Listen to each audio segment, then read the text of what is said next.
Bismillahirrahmanirrahim. Assalamualaikum warahmatullahi wabarakatuh. Saudara-saudariku, bersyukur pada Allah Subhanahu wa Ta'ala mengawali perjumpaan kita di malam hari ini. Alhamdulillah, Allah masih memberikan pada kita kesempatan, kekuatan iman, kesehatan, dan semoga pula istiqamah dalam beribadah kepada Allah Subhanahu wa Ta'ala. Kita bermohon semoga seluruh rangkaian aktivitas yang telah kita tunaikan menjadi bagian dari titian amal ibadah kita yang diikhlaskan oleh Allah Subhanahu wa Ta'ala sampai dengan detik kali ini. Mengawali perjumpaan kita di Aqsa Al-Quran Sunnah Solution edisi malam hari ini, seperti biasa kita memohon kepada Allah semoga Allah berkenan menguatkan jiwa hamba-hambanya yang sampai malam hari ini belum bersyahadat, belum berislam. Semoga mampu bersyahadat, berislam sebelum wafat kembali kepada Allah Subhanahu wa Ta'ala. Pun juga dengan kita semua, semoga kita senantiasa dijaga oleh Allah dan dicurahkan rahmat, perlindungan, ampunan, pun demikian dengan kekuatan untuk beribadah sebaik yang bisa kita lakukan sebelum pulang menghadap kepada Allah Subhanahu wa Ta'ala. Kita akan coba lanjutkan kajian kita masih di surah Al-Baqarah, surah kedua dalam urutan mushaf di Al-Quran Al-Karim, masih di ayat yang ke-8, 9, dan 10. Ya, di pertemuan lalu telah kita coba masuki pada ayat yang ke-9 dan telah kita tuntaskan. Insya Allah hari ini kita akan masuki pada ayat yang ke-10 surah kedua surah Al-Baqarah.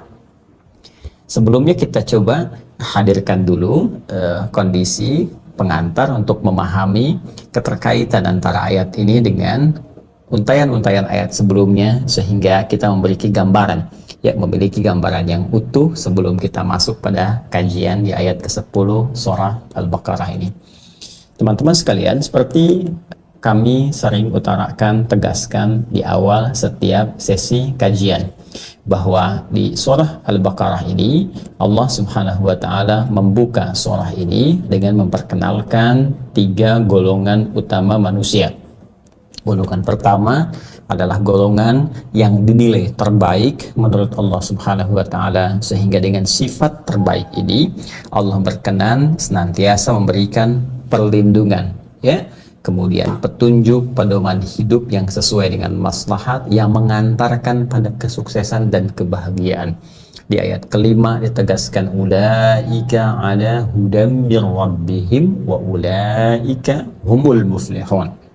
Ya, golongan pertama mereka itulah orang-orang yang senantiasa mendapatkan petunjuk, mendapatkan bimbingan, mendapatkan pedoman yang menyertai kehidupan mereka, sehingga dengan itu mereka lebih cenderung dekat pada kebahagiaan, lebih cenderung dekat pada kesuksesan sesuai dengan apa yang Allah kehendaki.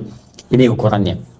Nah, apa amalan yang biasa mereka kerjakan untuk meraih itu semua? Ikhtiarnya adalah diurut ke ayat yang sebelumnya, 4, 3, bahkan kedua sebelumnya.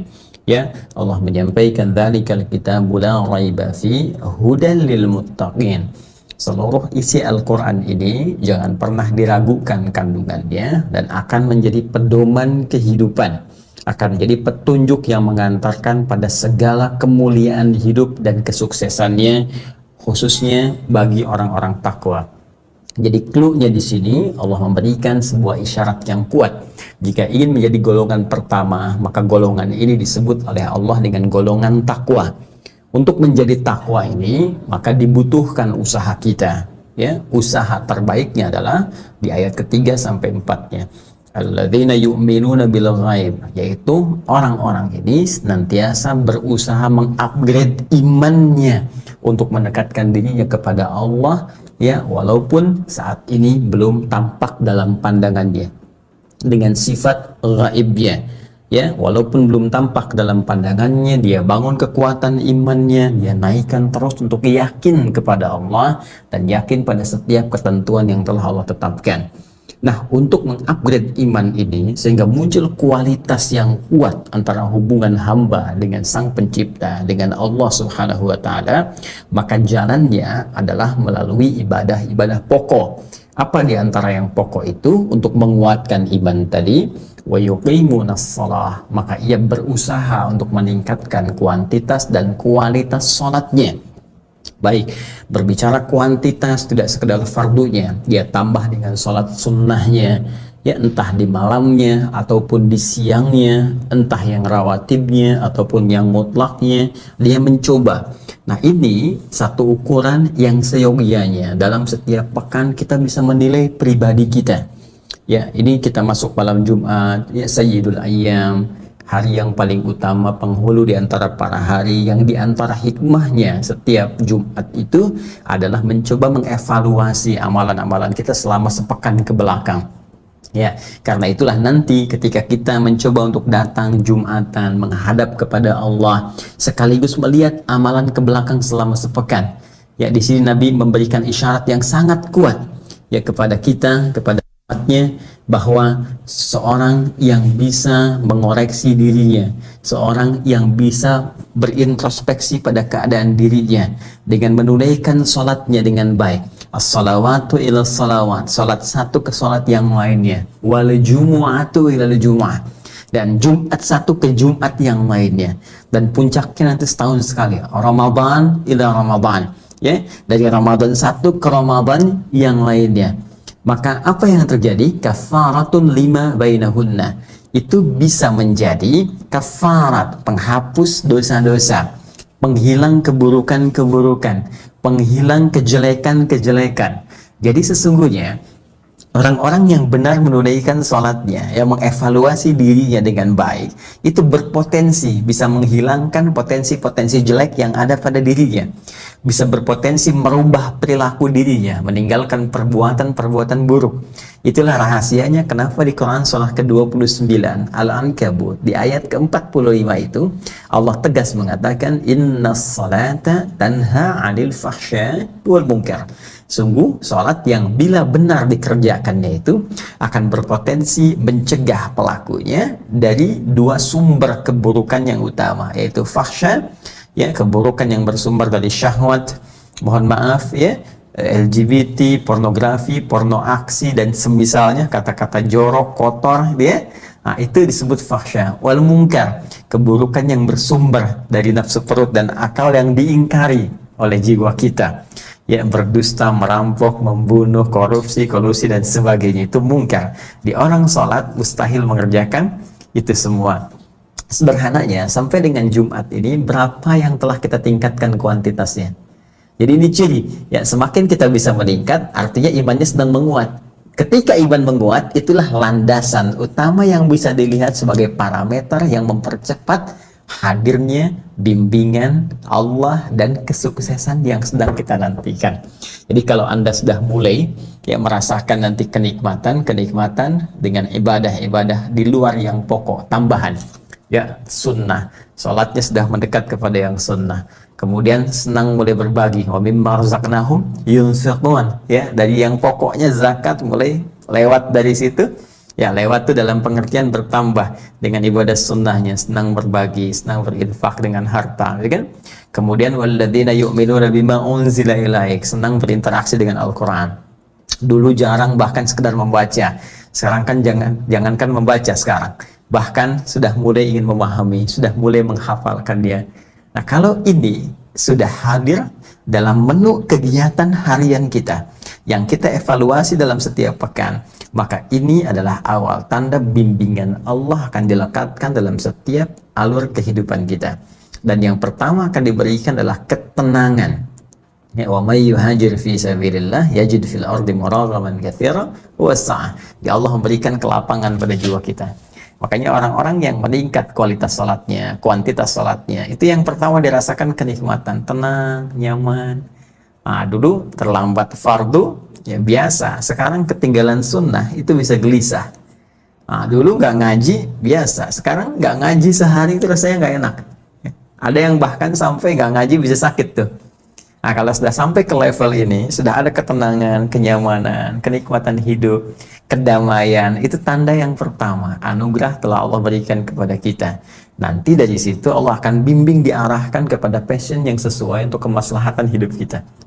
Tiba-tiba kita diantarkan ya pada arah hidup yang lebih baik, lebih terukur, lebih mulia, jauh dari sifat-sifat fata morgana dunia yang sebelumnya.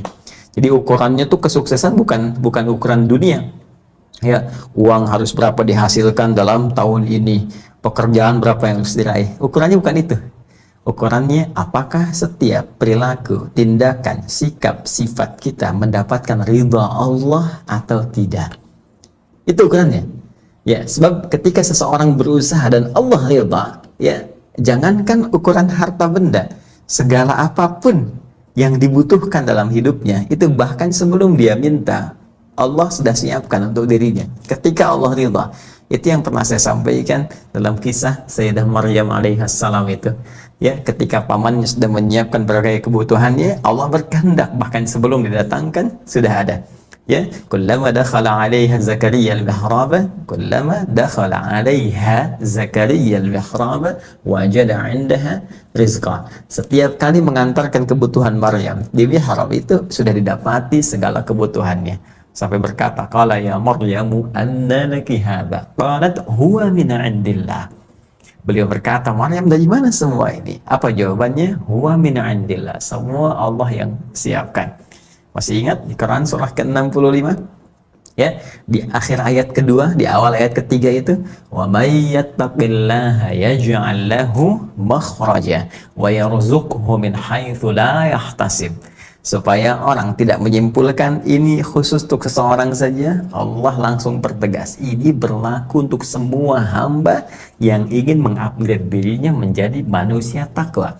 Siapa yang mampu meningkatkan, mengupgrade selalu ketakwaannya kepada Allah, akan diberikan solusi-solusi kehidupan, jalan keluar dari setiap persoalan yang sedang dialami. Wa yarzuqhu min haitsu la yahtasib, dan diberikan rezeki bahkan dari sisi yang tidak dia duga. Ini golongan pertama. Kenapa penting saya terus ingatkan dalam setiap pertemuan akan golongan pertama ini? Sungguh teman-teman sekalian, sifat takwa inilah yang mesti kita jaga. Ini rahasia kehidupan kita sampai kembali kepada Allah Subhanahu wa taala. Karena saat kita hidup, potensi ini sudah ditanamkan dalam jiwa kita. Dan kita akan bawa menghadap kepada Allah. Itu sejak roh kemudian menyatu dengan jasad, maka sifat takwa ini sudah Allah lekatkan pada jiwa kita. Quran, ya, surah Asy-Syams, surah ke-91, di ayat yang ke-7 sampai 10 itu. Ya, ketika Allah menyampaikan wa nafsin wa ma sawwaha fa'alhamaha fujuraha wa taqwaha. Ketika penciptaan sempurna, ya, Allah telah tetapkan dengan menyatukan roh dengan jasad, disatukan. Kemudian ya, di Quran surah ke-15 itu, ya, ayat ke-28 sampai 29-nya, ketika Allah berfirman wa nafakhtu fihi min ruhi, tentang penciptaan Adam alaihissalam. Ketika jasadnya sudah ada, ditiupkan rohnya. Roh ketika masuk ke dalam jasad itu disebut dengan nafas, ya, wa nafsin wa ma sawwaha. Ketika nafas terbentuk dan disempurnakan itu dengan memberikan potensi diantaranya takwa, fa'alhamaha fujuraha wa taqwaha. Dan takwa ini itu yang kita bawa sampai kita wafat. Karena itu dalam setiap ta'lim diingatkan, bahwa bahkan dalam setiap khutbah Jumat Nabi mengingatkan, menyitir Quran surah ketiga Ali Imran di ayat 102 itu, ya ayyuhalladzina amanu taqullaha haqqa tuqatih wa la tamutunna illa wa antum muslimun. Hei orang-orang yang telah menyatakan dirinya beriman, tingkatkan takwamu kepada Allah dengan serius, dengan cara yang benar, dan jaga itu sampai engkau wafat. Jangan sampai engkau wafat kecuali menjadi pribadi yang tunduk kepada ketentuan-ketentuan Allah Subhanahu wa taala. Bahkan silahkan cek seluruh amal ibadah kita, ketika kita tunaikan, dalam rangka apa wujudnya? Wujudnya dalam rangka membentuk kita menjadi pribadi yang takwa. Bukankah saat Ramadan kita puasa? Apa muaranya? Takwa. Al-Baqarah, Quran surah kedua ayat 183. Ya ayyuhalladzina amanu kutiba alaikumus shiyam kama kutiba alal ladzina min qablikum la'allakum tattaqun. Ya, esensi haji takwa. Quran surah kedua Al-Baqarah ayat 197. Al-hajju ashhurum ma'lumat, faman farada fihinna al-hajja fala rafatha wala fusuqa wala jidala fil hajj. Wa ma taf'alu min khairin ya'lamuhu Allah wa tazawwadu fa inna khairaz zadi taqwa. Puncak pergaulan terbaik takwa yang paling mulia. Quran surah ke-49 ayat ke-13. Ya ayyuhan nasu inna khalaqnakum min dzakarin wa untha wa ja'alnakum syu'uban wa qabail ya lita'arafu inna akramakum 'indallahi atqakum. Ya, kata Allah, "Hai semua manusia, aku ciptakan kau, ada yang laki-laki, ada yang perempuan. Kemudian kau bergaul, membentuk suku-suku, membentuk komunitas-komunitas sampai bernegara dan seterusnya.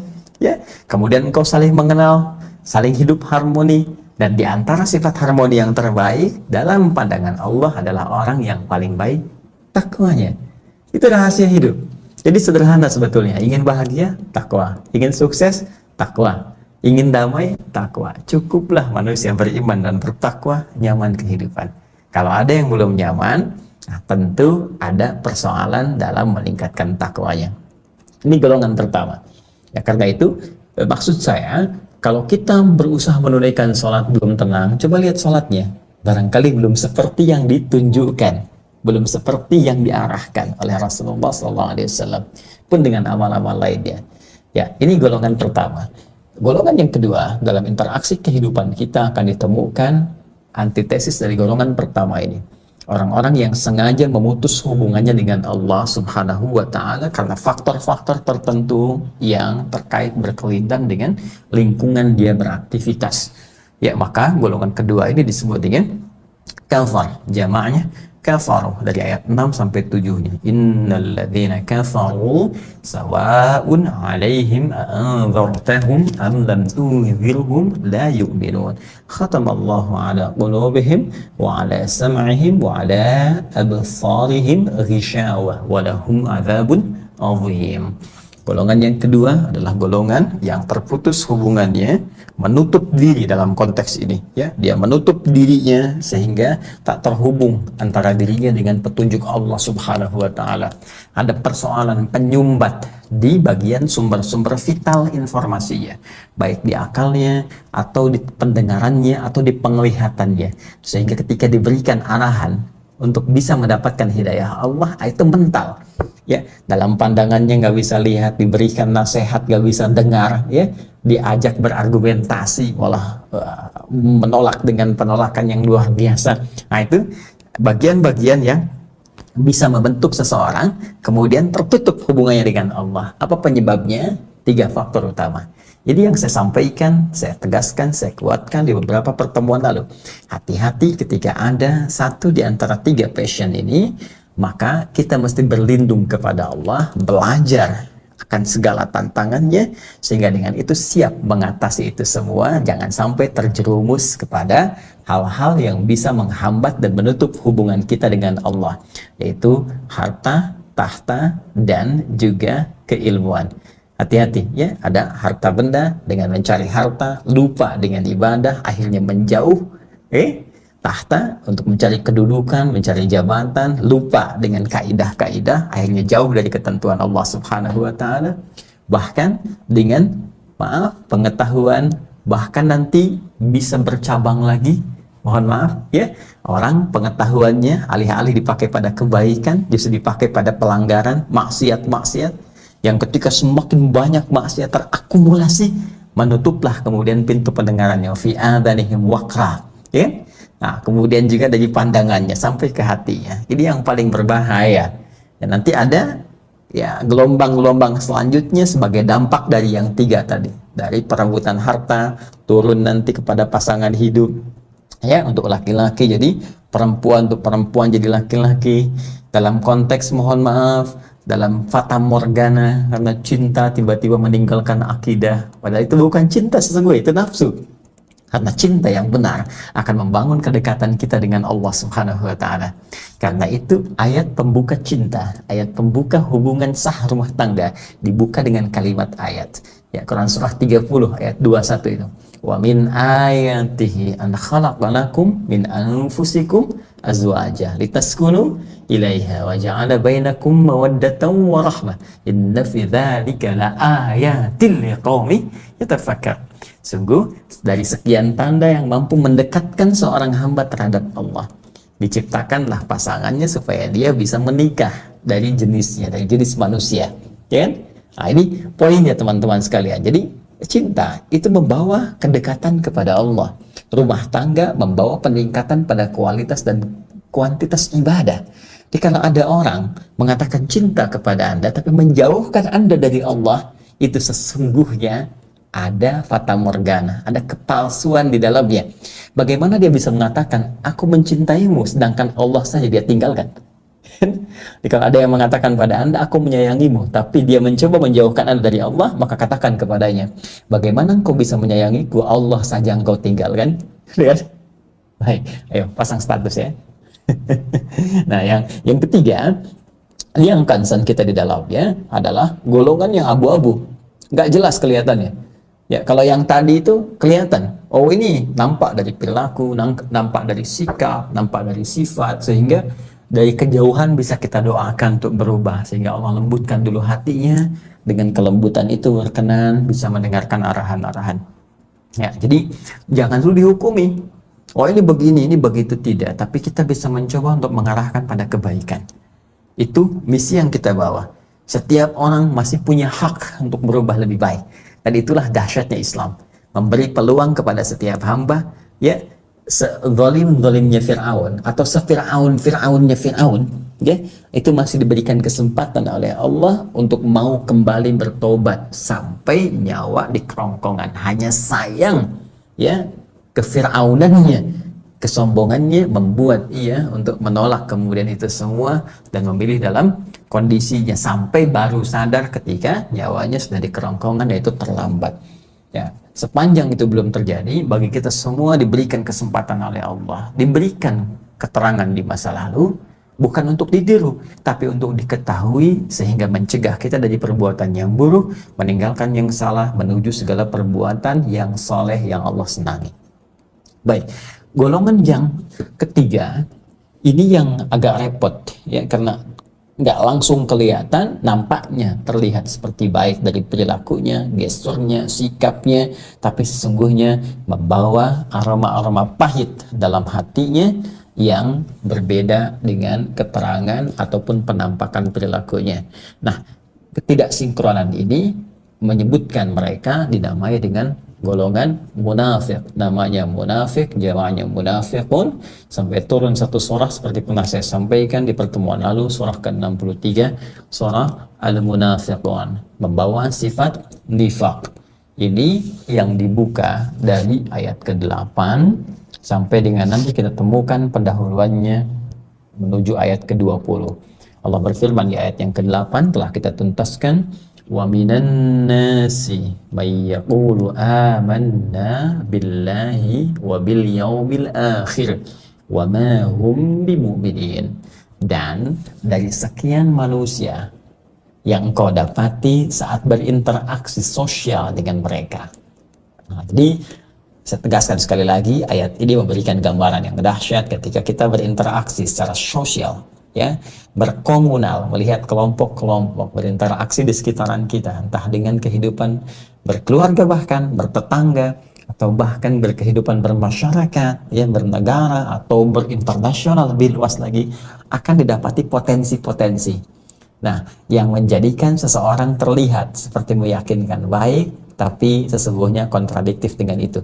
Wa yaqulu amanna billahi wa bil yaumil akhir. Ada orang bahkan mendeklarasikan, mengatakan diri mereka beriman kepada Allah dan siap mematuhi ketentuannya, juga yakin dengan ketentuan di hari akhir, hari kiamat.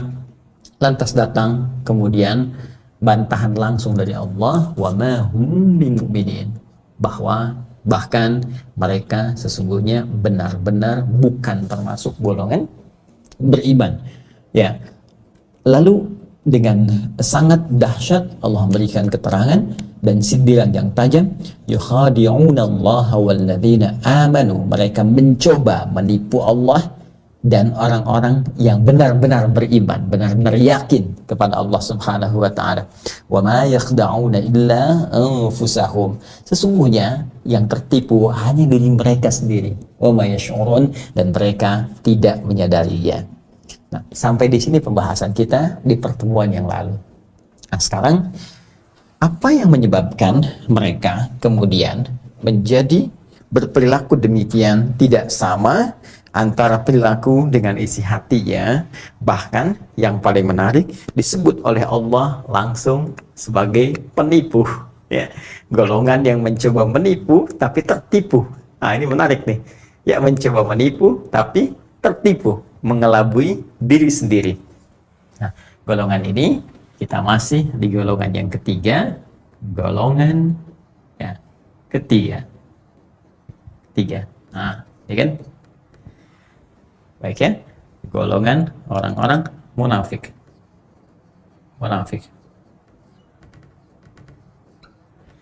Ini mohon izin saya tegaskan ya supaya tidak nanti salah tafsir. Ini hanya klasifikasi saja. Ya, tidak ada hubungan dengan jalan tol. Ya, ketika Anda masuk pintu tol, golongan pertama, oh ini saya nih. Begitu golongan ketiga bawa truk, ini munafik, tidak. Ya, awas, hati-hati tuh. Dan jangan potong video saya. Awas ya, hati-hati tuh. Ya, ini tidak ada kaitan dengan yang demikian. Ini fokus kepada pembahasan yang sedang kita kaji. Ya. Golongan pertama, insan terbaik. Golongan kedua, orang-orang ingkar, menutup diri. Golongan ketiga, golongan munafik. Golongan ketiga. Ya. Ini baik, ini disebut oleh Al-Quran satu, ya, bermasalah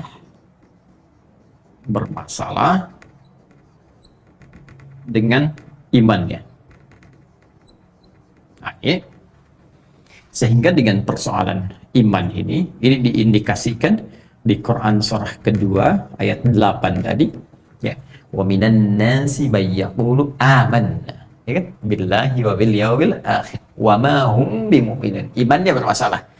Mereka, kata Allah, sungguh belum benar-benar beriman, bukan termasuk golongan orang beriman yang benar, yang sejati. Nah, artinya apa? Imannya bermasalah. Karena iman bermasalah ini melahirkan sikap, ya, yang tidak konsisten dengan keadaan jiwanya. Apa itu? Yukhadi'una Allah. Muncul perilaku buruk, perilaku manipulatif. Ya, manipulasi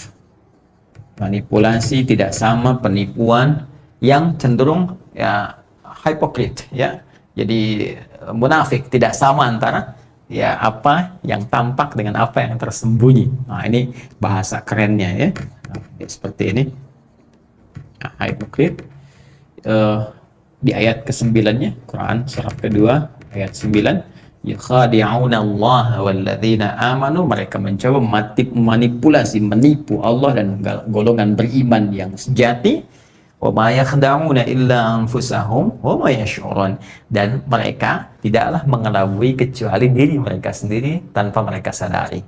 Nah, apa yang menyebabkan seseorang ini menjadi munafik dengan persoalan imannya ini? Kita ingin telusuri sejenak, teman-teman sekalian, sehingga memunculkan sikap-sikap yang manipulatif dan tidak kesesuaian antara hati dengan perilakunya. Nah, saya tegaskan di pertemuan-pertemuan jauh sebelumnya, karena itu kami sarankan Anda mengkaji kembali, belajar lagi video-video yang awal supaya ada ketersinambungan dengan yang kekinian. Iman itu selalu terkait berkelindan dengan kemantapan jiwa, hati. Ya. Jadi redaksi Al-Quran itu selalu memberikan satu isyarat yang tegas antara korelasi keimanan dengan kemantapan jiwa. Orang-orang yang imannya benar, ketika dia ucapkan di lisannya, yakin dengan Allah, dia ucapkan asyhadu an la ilaha illallah. Ya, aku bersaksi bahwa tiada Tuhan yang layak dipertuhankan, disembah kecuali Allah. Itu iman dengan lisannya. Wa asyhadu anna Muhammadar Rasulullah. Dan dalam rangka beriman kepada Allah itu menuhankan Allah, menepikan yang lainnya, menyembah Allah. Aku mencoba mengikuti tuntunan Muhammad SAW sebagai Rasulullah. Nah, kalimat itu ketika diucapkan di lisan, maka tembuslah ke dalam hatinya. Karena yakin itu pekerjaan hati. Ya, yang dipancarkan gelombangnya, dipancarkan sinarnya kepada seluruh anggota tubuh. Saya ulangi, yakin itu pekerjaan hati, pancarannya kepada seluruh anggota tubuh. Ya, jadi setiap yang yakin itu pekerjaan hati. Nanti diberi sinyal ke tubuh untuk menunjukkan inilah orang yakin. Ya, cinta misalnya. Cinta itu kan keyakinan, hati. Makanya ketika orang cinta, dari mata turun ke hati, dari hati diberi sinyal ke seluruh tubuh. Maka muncul kasih sayang, muncul perlakuan, muncul senyuman, ya kan? Dari mana sumbernya? Hati. Iman perkara hati. Ketika dia menjadi perkara hati, maka sinyalnya dilekatkan kepada seluruh tubuhnya. Artinya, orang yang imannya belum benar, ada persoalan di hatinya, ada masalah di jiwanya. Apa masalahnya? Apa persoalannya? Apa yang dimaksud hati di sini? Itu yang akan kita jawab setelah menunaikan sholat Isya berjamaah. Ya, mohon izin, sudah tiba waktunya Isya. Tuh, terdengar adzan berkumandang waktu Indonesia bagian Bekasi, WIB, waktu Indonesia bagian Bekasi. Karena sudah tiba, mohon izin melanjutkan ba'da Isya. Semoga Allah meridai kita semua. Subhanakallahumma bihamdika, asyhadu an la ilaha illa anta, astaghfiruka wa atubu ilaik. Assalamualaikum warahmatullahi wabarakatuh. Bismillahirrahmanirrahim. Assalamualaikum warahmatullahi wabarakatuh. Alhamdulillah, wassalatu wassalamu ala rasulillah wa ala alihi wa sahbihi wa man wala wa ba'd. Saudara-saudariku, berjumpa kembali dalam kajian lanjutan Aqsa Al-Quran Sunnah Solution. Kita telah menunaikan sholat Isya berjamaah beserta amalan sunnahnya. Bermohon pada Allah Subhanahu wa Ta'ala, semoga sholat yang telah kita tunaikan berkenan diterima oleh Allah Subhanahu wa Ta'ala. Pun demikian bagi saudara-saudariku, khususnya yang terhubung melalui tayangan ini di Adi Hidayat Official, yang telah menunaikan sholat sunnah, kita juga bermohon pada Allah semoga diterima beserta amalan fardu tentunya yang pokok. Dan bagi saudara-saudariku yang terhubung di wilayah lain ataupun negara lain yang saat ini bergabung bersama kita, baik dari tetangga kita, dari Malaysia, ya kan? Dari Brunei Darussalam, saya dengar juga ada yang dari bahkan Saudi Arabia, dari Abu Dhabi, dari Taiwan, dari Hong Kong, ya, juga dari belahan negara lain yang sekiranya belum memasuki waktu sholat. Semoga Allah berikan kemantapan dalam persiapan dan kekuatan hati sehingga bisa menunaikan sholat dengan khusyuk sesuai dengan petunjuk Allah dan Rasulnya.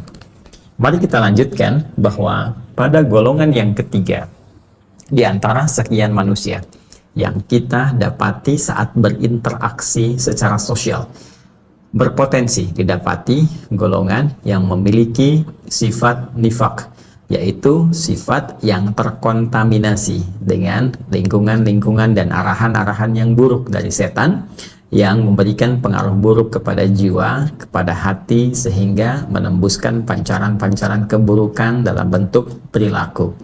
Orang-orang ini bahkan sekiranya terlihat tampil perbuatan baik dalam kehidupan, tapi memiliki agenda terselubung dalam jiwanya yang penuh dengan nilai-nilai keburukan.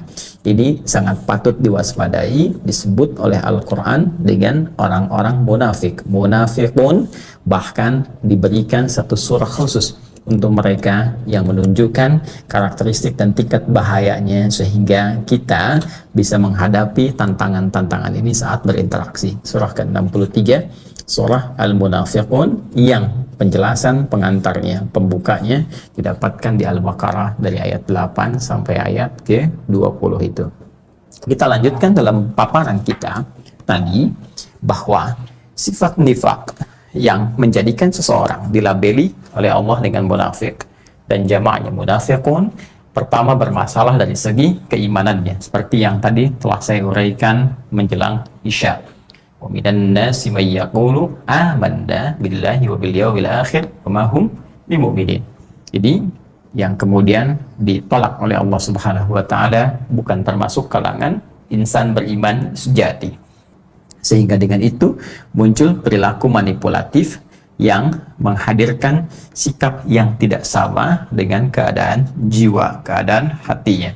Kemudian yang kedua, kaidah iman itu seringkali ditegaskan dan ditautkan oleh Allah dengan keadaan hati, keadaan jiwa. Karena iman itu persoalan keyakinan. Iman itu kan pernah kita ungkapkan saat mengkaji ayat ketiga di Al-Baqarah itu, ya secara singkat dipahami sebagai keyakinan tanpa ragu. Ya, jadi yakin, jangan pernah ragu. Orangnya disebut mukmin. Jadi mukmin itu yakin, jangan ragu.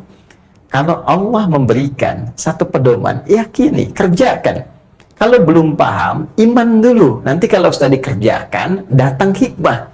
Hikmah ini yang akan membimbing kita memahami apa yang telah kita lakukan. Ya, karena bahasa iman itu bahasa hati. Ya, bahasa keyakinan. Tidak melulu harus dipahami oleh akal. Ingat baik-baik, semua yang melekat pada keadaan manusia itu punya keterbatasan. Baik ya? Mohon maaf, sekali lagi, semua yang melekat pada manusia punya keterbatasan. Karena dia makhluk, sifat makhluk terbatas. Yang tak punya batas hanya Khalik, sang pencipta. Karena kita makhluk, karena itu punya keterbatasan. Pendengaran kita punya keterbatasan. Kita hanya bisa mendengar di antara 20 sampai 20 ribu Hz. Ya, di luar batas itu tak mampu terdengar. Semakin jauh gelombang, semakin tipis tak terdengar. Artinya pendengaran kita ada batasnya. Penglihatan ada batasan. Semakin menjauh tak terlihat, hilang. Artinya pandangan kita ada batasan. Lantas, jika pendengaran ada batasan, pandangan ada batasan, kenapa akal selalu ingin tak terbatas? Ya, sekali lagi, jika pendengaran ada batasan dan pandangan memiliki batasan, kenapa lantas kemudian akal selalu ingin tidak memiliki batasan? Ini persoalan serius. Karena itu, pasti dalam satu kesempatan ada kondisi-kondisi tertentu yang akal kita belum mampu menjangkaunya karena ada keterbatasan. Saat akal tak mampu menjangkau itu, iman yang memiliki peran. Ini dia. Ya, hati yang harus menjadi pembimbing di sini. Maka iman itu akan muncul. Apa buktinya? Lewat keyakinan. Apa bentuknya? Lewat perilaku. Maka iman dulu. Karena akal belum mampu menangkapnya, imani dulu, yakin, kerjakan dulu, nanti datang hikmah. Hikmah ini yang akan membimbing akal untuk memahami sesuai apa yang telah diyakini oleh iman. Karena itu, di dalam redaksi Al-Quran, ada diksi-diksi yang menunjuk bahwa hikmah itu bisa menjadi puncak keilmuan seseorang. Wa may yu'tal hikmata faqad utiya khairan katsira. Sungguh siapa yang telah diberikan hikmah itu telah mendapatkan karunia pengetahuan yang sangat tinggi, pemberian yang sangat dahsyat. Nah, jelas ya? Nah, jadi persoalannya di mana? Di hati. Persoalan di mana? Di jiwa. Karena setiap nilai keyakinan akan selalu melibatkan peran hati, peran jiwa. Nah, hati di sini yang dimaksud bukan organ fisik. Ya, tapi lebih terkait berkelainan dengan keadaan metafisik. Nah, kalau hati fisik itu di dalam bahasa Arab disebut dengan kabid. Ya, kaf, ba, dal. Kabid.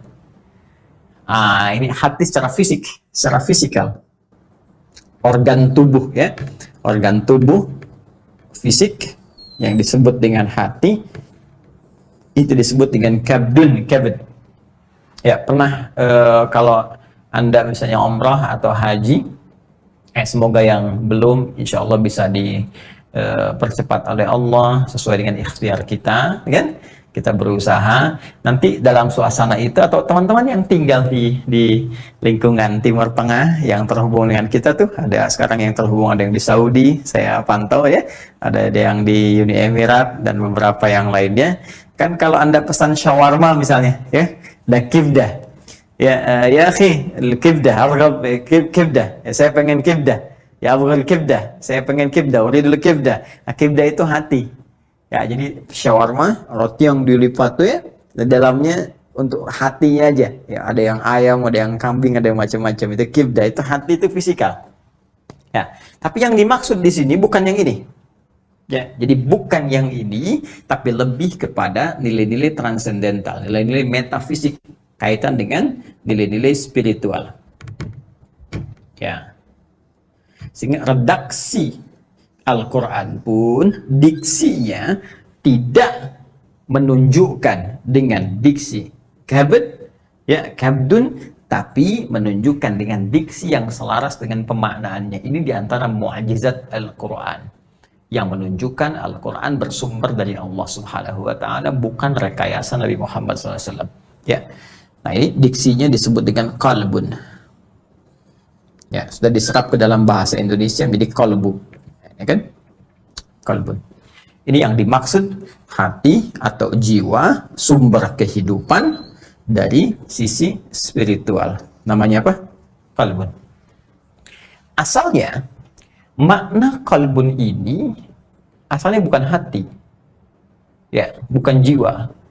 Dari bahasa Arab, qalaba yaqlubu qalban, ya, sesuatu yang terbolak-balik, nggak pernah stabil, ya, terbolak-balik,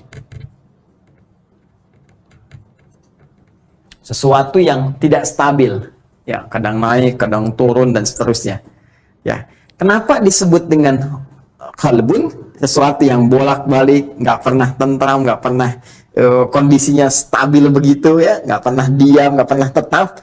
Nah, karena memang ada dua sumber di dalamnya yang menjadikan di tempat ini selalu seperti terlihat berlawanan. Ya, apa itu? Di dalam qalbun ini, di tempat ini, di qalbun, ada yang disebut dengan nafas namanya. Unsur kehidupan. Nafas ini yang disebut dengan jiwa. Ini agak dalam ya. Dimohon butuh fokus ke teman-teman yang sedang chat, yang apa, fokus dulu, simpan dulu chatnya, ya. Nanti lihat dulu ke sini supaya benar-benar paham. Ya. Di dalam qalbun dia ada nafas. Nafsun. Ya. Ini yang diartikan jiwa nih. Sehingga hati sering disebut dengan jiwa. Ada nafas. Jiwa ini sumber kehidupan. Sumber kehidupan. Mohon izin fokus baik-baik. Ya. Sumber kehidupan. Bahkan diserap ke dalam bahasa Indonesia menjadi nafas. Nafas. Ya, seseorang masih bisa bernafas. Artinya hidup kan? Ya. Ketika dia bergerak, ada tanda-tanda kehidupan dari nafasnya, maka dia masih punya potensi untuk hidup, sumber kehidupan. Sering diartikan dengan jiwa. Nafas. Nafas ini sesungguhnya apa sih hakikatnya? Ya, nafas itu kalau kita gali dalam literasi Al-Quran, kita akan temukan ternyata nafas itu adalah kondisi saat menyatunya roh dengan fisik.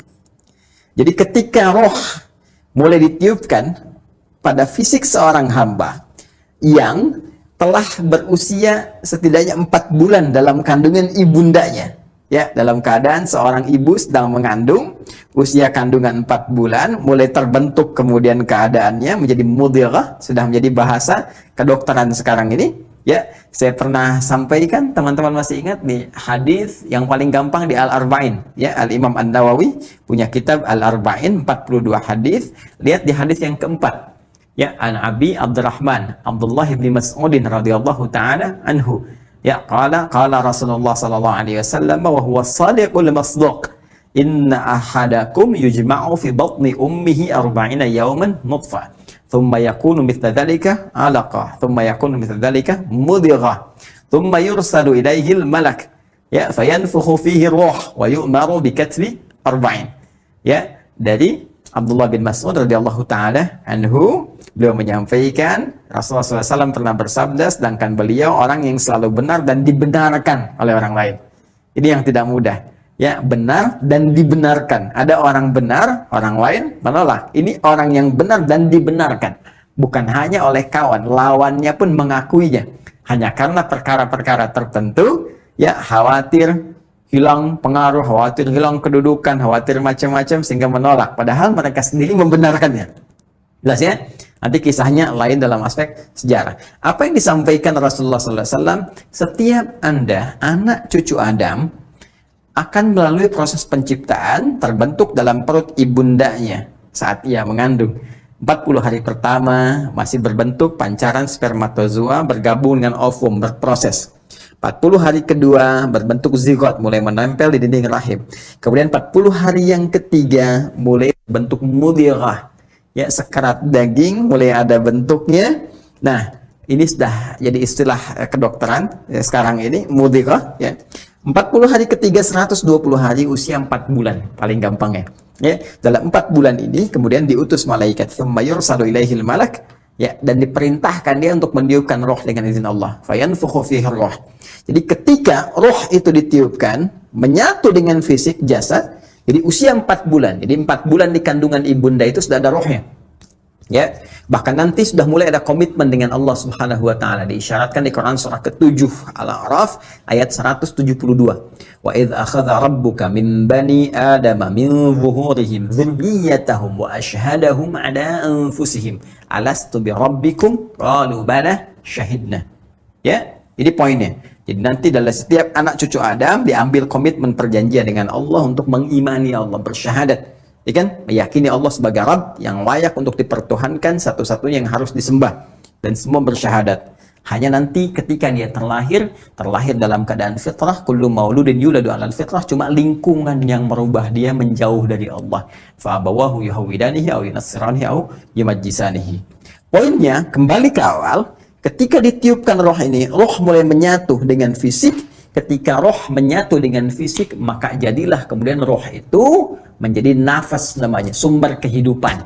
Karena kalau sudah masuk roh, ya hidup dia. Maka jadilah roh itu sumber kehidupan, disebut dengan nafas. Itu yang disebut redaksi di Quran surah ke-91 itu. Ya, di ayat yang ke-7 itu.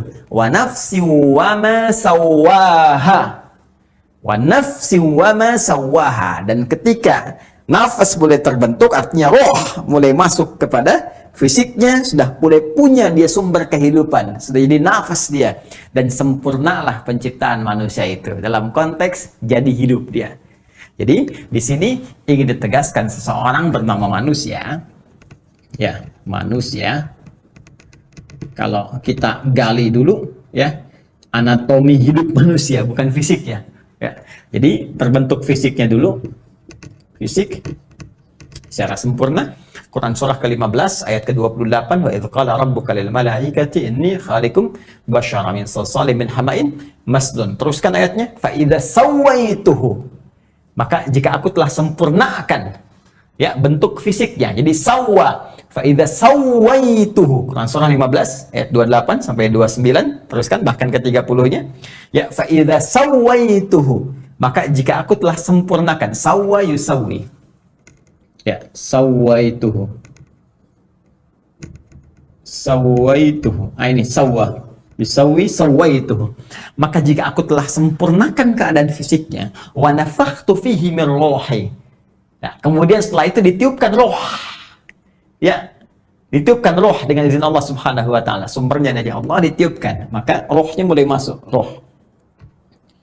Nah, maka manusia disebut manusia itu kalau ada tampilan fisiknya plus rohnya, dan nanti diutamakan dengan akal yang mengikat antara hubungan roh dengan fisik. Di sini ada akal. Ini yang membedakan manusia dengan binatang nanti. Ya, dia punya akal. Jadi seorang disebut manusia kalau ada fisiknya, rohnya, dan akalnya. Nanti fungsi akal dilatih lewat pendidikan, fungsi roh dilatih lewat ibadah, fungsi fisik dilatih dikuatkan lewat makanan.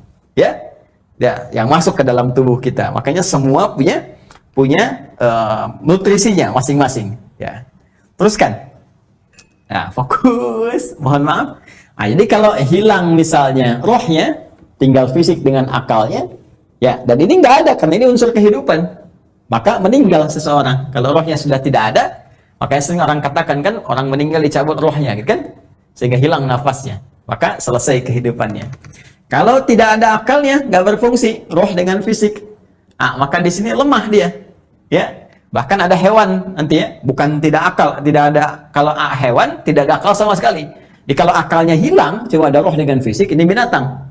Ya beda. Kalau manusia ada akalnya, apakah berfungsi atau belum berfungsi itu bergantung kepada apa yang diberikan bekal kepadanya.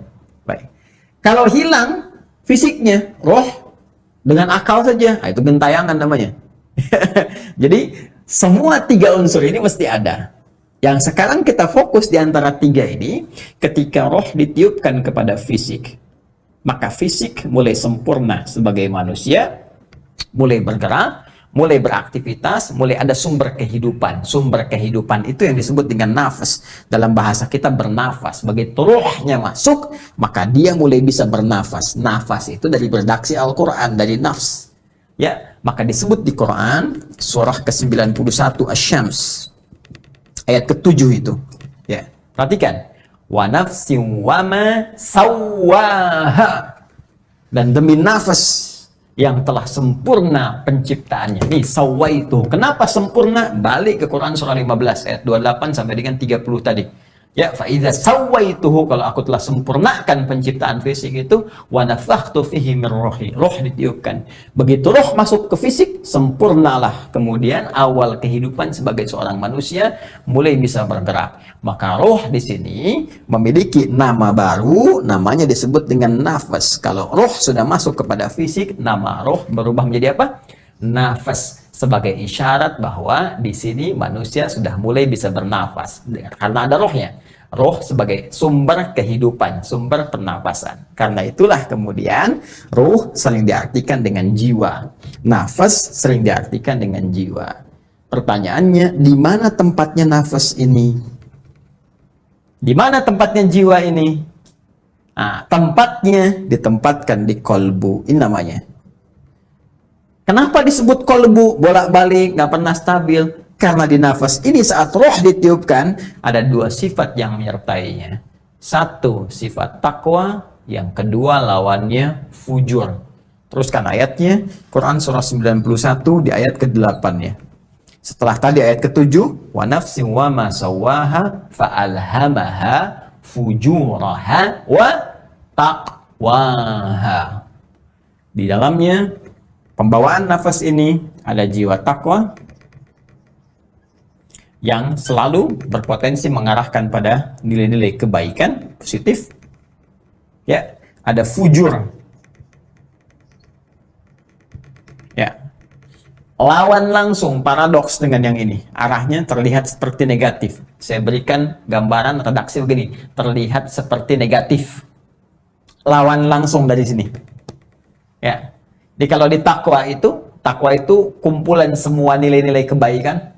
Ya, misal turunan dari takwa ada jujur, ya kan? Ada sabar, ada dermawan, ya, dan seterusnya. Maka di sini di fujur ada lawannya langsung. Kalau jujur berarti di fujur itu ada dusta, kan? Sabar, di sini ada marah yang tidak terkontrol misalnya. Dermawan, di sini ada rendah hati, berarti di sini sombong, ya, dan seterusnya. Ini lawan langsung. Kalau di sini ada tenang, di sini ada gelisah. Pokoknya setiap ada sifat A di takwa, itu selalu ada lawannya B di fujur. Nah, asalnya, perhatikan caranya, perhatikan cara memahaminya. Sifat fujur ini diciptakan bukan ingin membuat keadaan manusia bermasalah, menjadi jelek, bukan. Awalnya ini dicipta, konsepsinya adalah untuk menjadi katalis. Ya, mengangkat, berusaha, menaikkan supaya yang takwa ini naik. Sebab, perhatikan baik-baik, kalau tidak ada marah, mustahil diketahui sabar. Kalau nggak ada gelisah, bagaimana bisa mendapatkan ketenangan?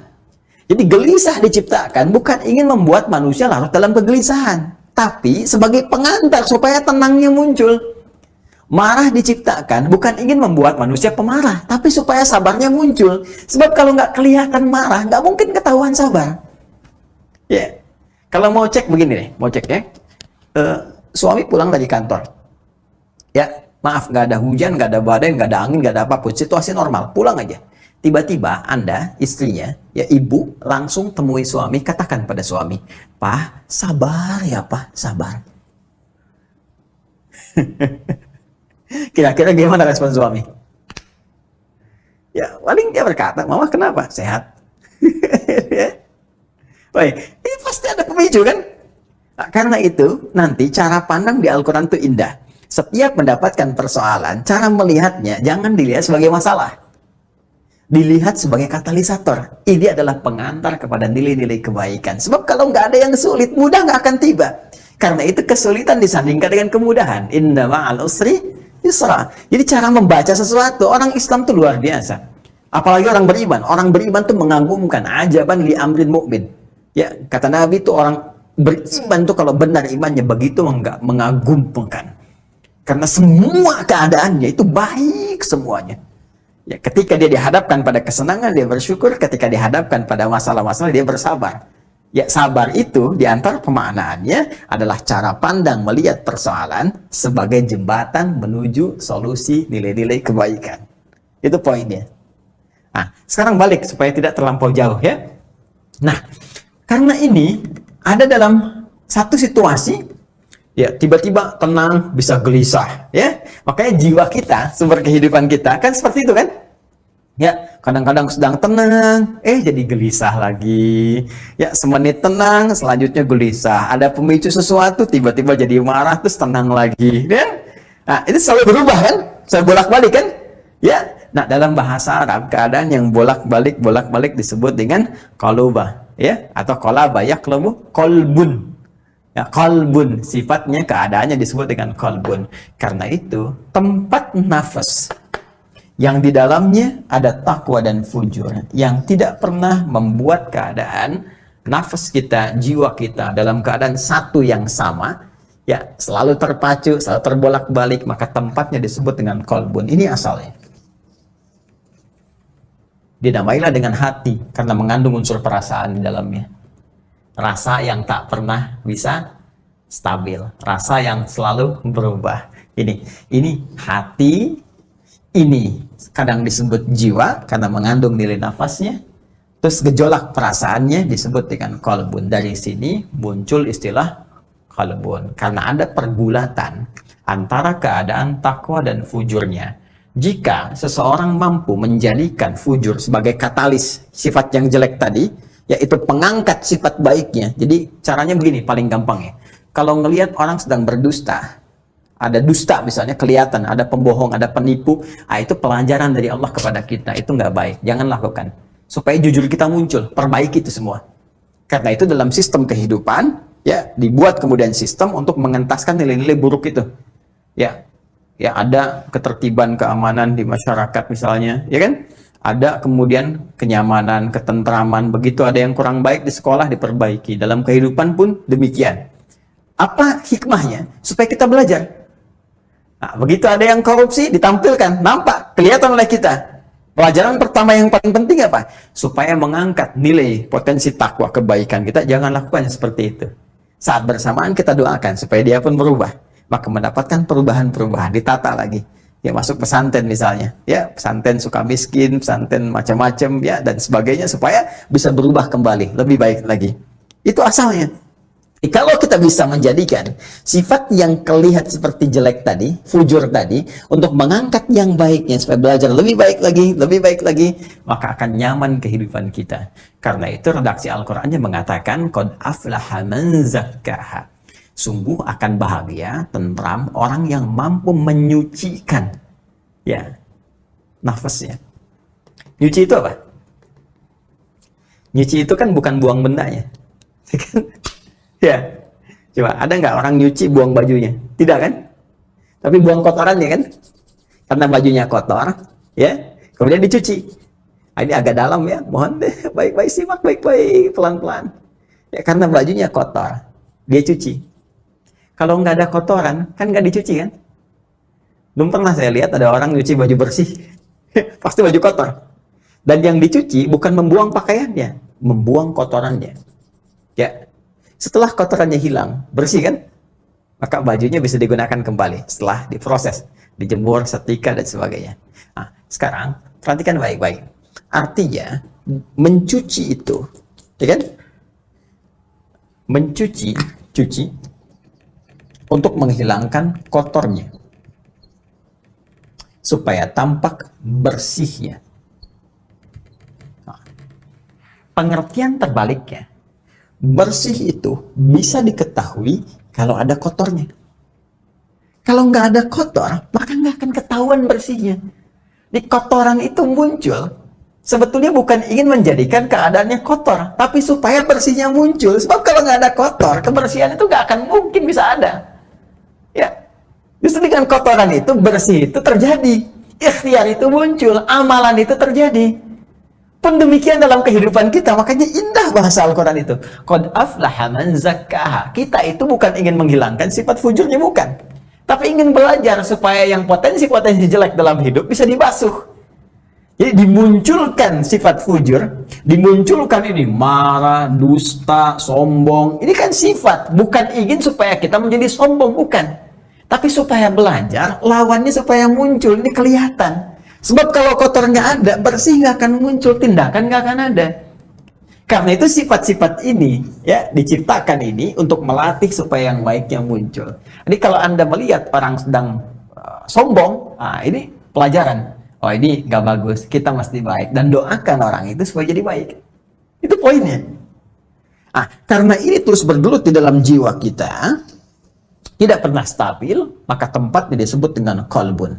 Kalau kita bisa mengendalikan sifat yang fujur ini, dikendalikan.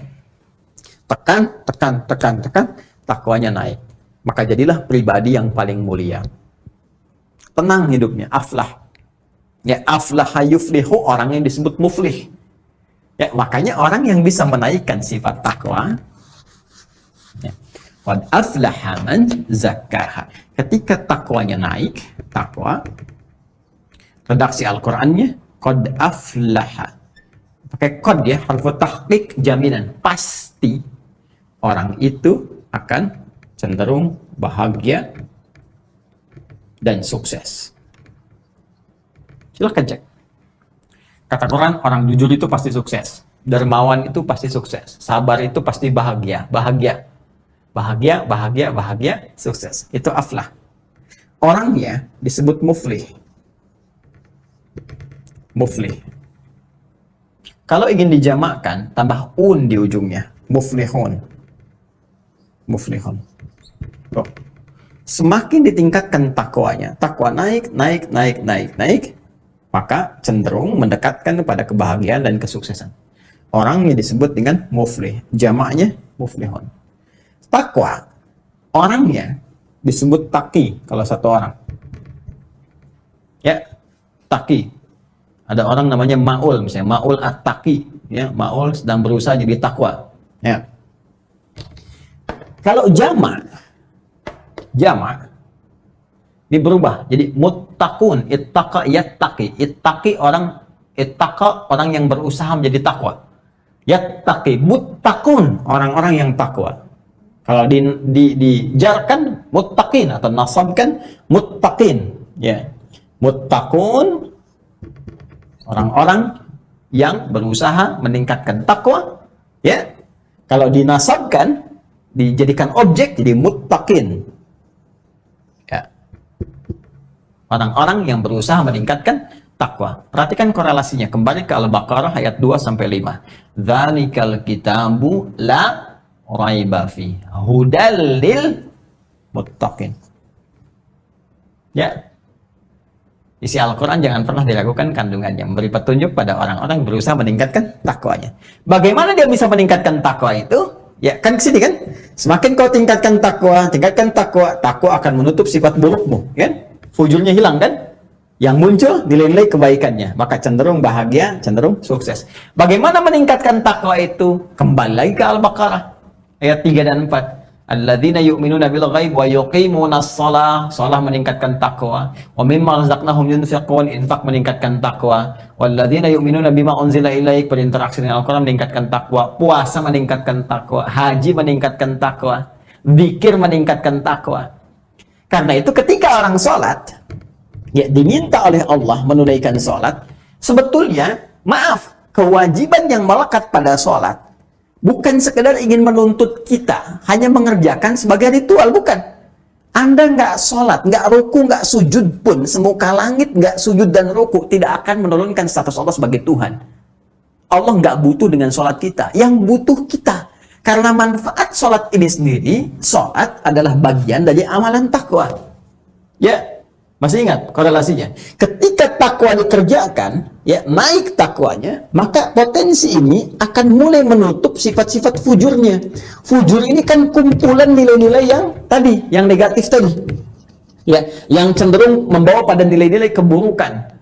Nah, kalau takwanya naik, ininya ketutup. Di antara amalan takwa itu sholat. Semakin orang sholatnya benar, semakin meningkat, maka sifat-sifat buruk ini mulai terkoreksi, tertutup, tutup. Ini sebabnya di Quran surah ke-29 ayat ke-45 ada redaksi inna sholata tanha 'anil fahsya wal munkar. Sungguh sholat kalau benar dikerjakan akan berpotensi mencegah perbuatan keji dan mungkar. Makanya saya sering katakan, orang kalau sholat benar aja sholatnya, maka sudah pasti jadi orang baik. Itulah sebabnya dalam Islam dari sejak anak dini itu yang dituntut sholatnya. Kalau sholatnya sudah benar, dewasanya pasti jadi orang baik. Demi Allah saya katakan, orang benar sholat aja nggak mungkin korupsi. Saya lagi jari tahiyat nggak akan pernah dipakai maksiat. Ya, nggak ada pelaku kriminal kalau sholatnya benar.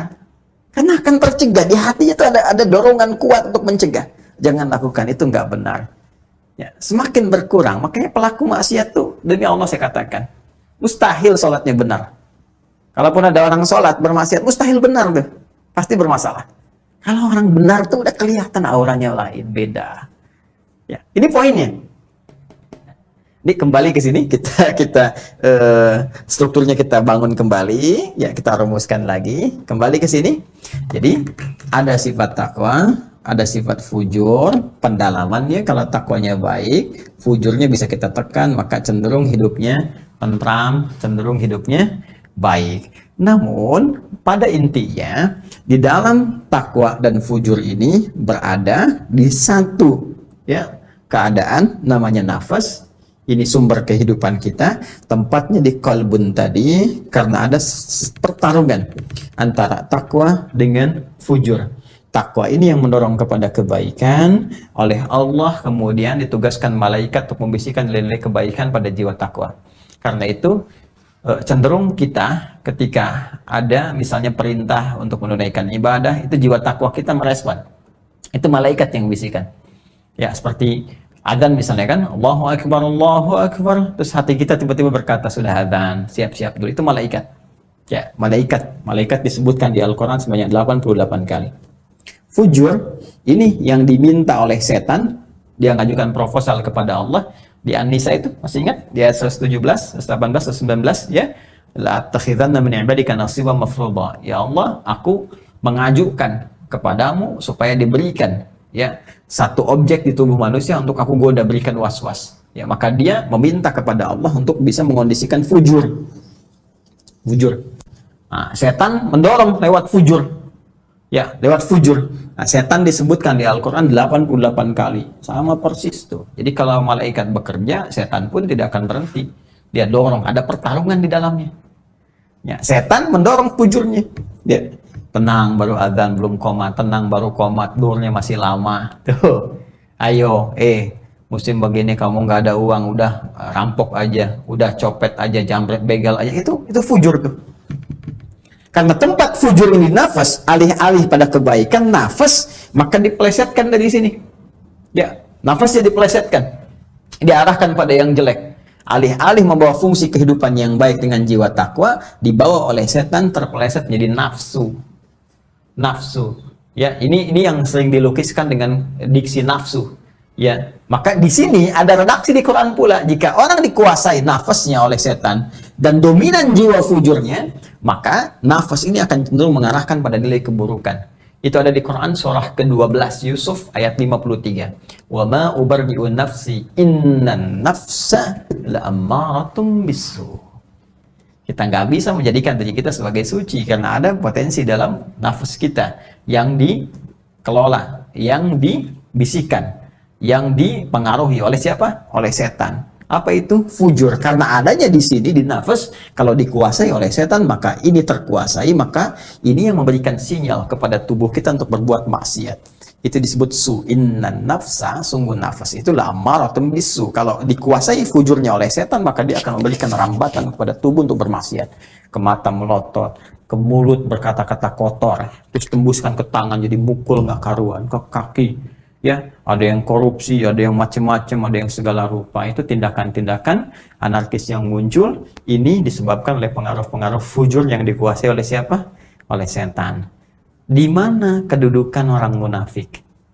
Ini poin kita. Ya, apa masalah orang munafik? Nah, orang munafik itu sekali lagi karena masalahnya terkait dengan imannya tadi, sedangkan iman tempatnya di kolbu. Nah, ini yang konstruksinya mau saya teruskan. Iman tempatnya di kolbu. Di kolbu itu ada nafas. Di nafas itu ada takwa plus fujur. Ini nilai yang baik yang didorong oleh malaikat, yang dilatih lewat ibadah. Ini bagannya teman-teman ya, tolong ya, ini saya hapus dulu. Mohon izin, saya lambatkan sedikit ya supaya mudah dipahami. Ini bahasanya agak dalam malam ini ya.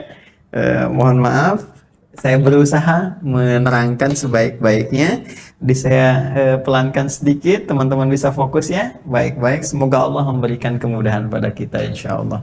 Ya, baik. Yang lagi ngopi simpan dulu kopinya, lagi teh simpan dulu tehnya. Fokus dulu baik-baik, lihat sebentar ya. Jadi ini iman, tempatnya di kalbu. Di kalbu ada nafas, di nafas ada potensi takwa. Takwa itu adalah kumpulan sifat-sifat kebaikan yang didorong oleh malaikat, yang dilatih lewat ibadah. Karena itu kita diminta menunaikan ibadah, misalnya salat, kan? Puasa, siam, haji, umrah, baca Al-Quran, ya, dan seterusnya, supaya meningkatkan ya ini potensi takwanya, sehingga lahirlah nilai-nilai kebaikan yang membentuk perilaku. Di sini muncul redaksi soleh nanti, ya. Soleh itu dari sini asalnya. Kalau ini kita naikkan, makanya nanti di Quran kalau kita cek, sholat erat dengan takwa, puasa dengan takwa, haji demikian, Quran juga seperti itu, infak demikian. Ini karakteristik yang dibangun. Saat yang bersamaan ada potensi fujur yang asalnya sebetulnya katalis untuk melatih ini naik. Hanya setan di sini mengajukan proposal kepada Allah supaya dia diberikan kewenangan untuk memberikan was-was, bisikan. Jadi was-was itu sifatnya bukan paksaan. Ingat, ajakan aja. Ajakan yang halus tapi dalam, nggak kerasa gitu, kayak air tuh. Tiba-tiba ke karpet merembes basah aja. Ya, ini ajakan ya yang sifatnya halus tapi dalam. Ya, sehingga disebut godaan lah, ya. Orang kan kalau menggoda ke hatinya kan? Ya kan? Nggak ada godaan ke fisiknya, goda itu ke hatinya. Jadi seorang ketika menggoda dengan kata-katanya tembus ke jiwanya kan? Ya, terdengar lewat telinga, tembus kepada hati, sehingga memunculkan perasaan. Dari situ menghadirkan getaran, dari getaran menghadirkan putusan. Putusan itu bisa positif, bisa negatif. Maaf yang belum menikah, mohon dipahami dengan perasaan yang baik. Nah, ini fokus di sini. Nah, ini setan menghadirkan was-was. Alladzi yuwaswisu fi sudurin nas. Was-was. Nah, was-was saya tegaskan sebentar. Ini sifatnya tidak memaksa, tapi mengajak. Ingat baik-baik. Karena dia mengajak, maka kita bisa menolak. Karena nggak maksa. Jadi setan itu tidak punya kewenangan memaksa. Makanya bodoh kalau ada orang ngikutin setan, karena setannya nggak maksa. Ya, karena itu ada yang menarik ketika nanti di hari kiamat, setannya berkata ketika dia banyak dihujat tuh, gara-gara kamu nih begini, kata dia, saya nggak maksa, kamu aja yang ngikutin saya. Saya kan nggak maksa, kenapa kalian ikut? Makanya hati-hati, ada saatnya nanti ya, kita bisa menertawakan setan dengan kemenangan yang telah kita raih. Godain saya dulu ya, maaf ya. Ayo silakan nikmati neraka yang telah disiapkan. Bye. Ya? Makanya kalau sedang ada godaan pada keburukan, saya suka begitu tuh. Kalau sedang ada setan tuh ngarahkan pada keburukan, Ya kalau saya lagi kesal tuh, saya khitab ya, saya ajak bicara hati saya. Saya katakan, ngapain Tan mau godain saya? Nggak akan mampu kamu. Udah, saya lagi ada tugas nih. Ya, kadang-kadang ya begitu saja. Ajak bicara hati kita, istafti qalbak, tanyakan pada hatimu, tanyakan pada jiwamu. Kalau kita bersih, insya Allah Allah berikan dorongan. Ya, Allah itu akan berikan perlindungan kepada kita. Setan tuh nggak punya kuasa pada orang yang imannya benar. Kalau hatinya baik, setan nggak punya kuasa. Tapi kalau kita lemah, dia masuk nih. Halus tuh. Makanya ada bahasa halusinasi. Ya, terpedaya oleh keadaan-keadaan yang buruk. Setan. Ya, lihat sini. Ya, sekarang dibuang tuh menjadi halu, gitu kan? Itu asalnya halusinasi. Fokus ini. Ini dikuasai oleh setan. Kemudian didorong ya, didorong oleh setan. Di sini disebutkan 88 kali, sini disebutkan 88 kali. Sifat-sifatnya kontradiktif dengan yang ini. Kalau ini baik, ini terlihat tidak baik. Ya, jelas? Baik, turunannya ya sifat-sifat jelek. Tindakan-tindakan buruk, sumbernya dua. Satu fakhsya, cuma dua. Kemudian mungkar. Ya, ini yang dikondisikan dari syahwat, ini yang dikondisikan dari nafsu perut dan akal. Ini yang dikelola. Ya sudah sering saya sampaikan, sehingga nanti manfaat-manfaat ibadah ini menekan ini. Jadi kalau ibadah ini benar, ini akan ditekan. Paksa ditekan, mungkar ditekan. Jelas ya? Nah, naik ke sini teman-teman sekalian. Ini kalau dominan menguasai ini. Jadi kalau orang nggak pernah sholat, meninggalkan puasa, kan? Nggak pernah mau baca Al-Quran dan sebagainya, maka ini akan naik dominan. Ya, melahirkan tindakan-tindakan yang salah. Di sini soleh, di sini salah. Dorongannya buruk, disebut su. Inna nafsa la'ammaratun bis-su. Su. Perbuatannya disebut sayyi, jamaahnya disebut dengan sayyiat. Innamat taubatul ladzina ya'maluna su'a bi jahalatin tsumma yatubuna min qarib. Quran surah keempat di ayat yang ke-17. Ayat 18-nya walaysat taubatul ladzina ya'maluna sayyiat. Keburukan-keburukan. Su, sayyi, sayyiat.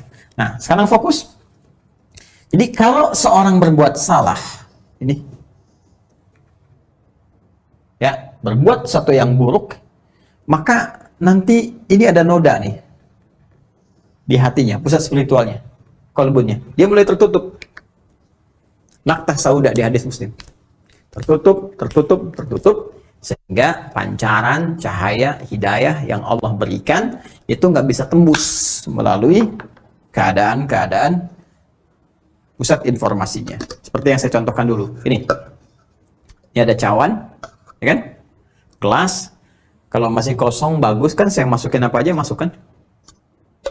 Tapi kalau sudah mulai bermaksiat, nah, berbuat satu yang keliru, melanggar ketentuan Allah, fasak, menyimpang, orangnya fasik, ya, maka mulai ada titik kotor, kotor, kotor, kotor, sampai menutup begini. Kalau sudah tertutup dan keras tutupnya begini, sering berbuat maksiat, tutup sekali, begini, maka sulit masuk tuh. Ke telinga mental, ya kan? Ke mata mental, ya kan, ke hatinya mental. Ini yang disebut innalladzina kafaru sawaun alaihim a'anzartahum am lam tunzirhum la yu'minun khatamallahu ala qulubihim. Ini karena sering banyak maksiat dipengaruhi setan, dia tertutup. Maka kita harus mohon kepada Allah untuk dilembutkan dulu penutupnya nih, supaya lembut bisa ditembus lagi. Kalau hatinya sudah mulai lembut, diberi hidayahnya lebih mudah dan cenderung kembali kepada nilai kebaikan. Nah, sekarang yang aneh, ada yang terlihat seperti terbuka. Baik gitu. Tapi ternyata hatinya berpenyakit.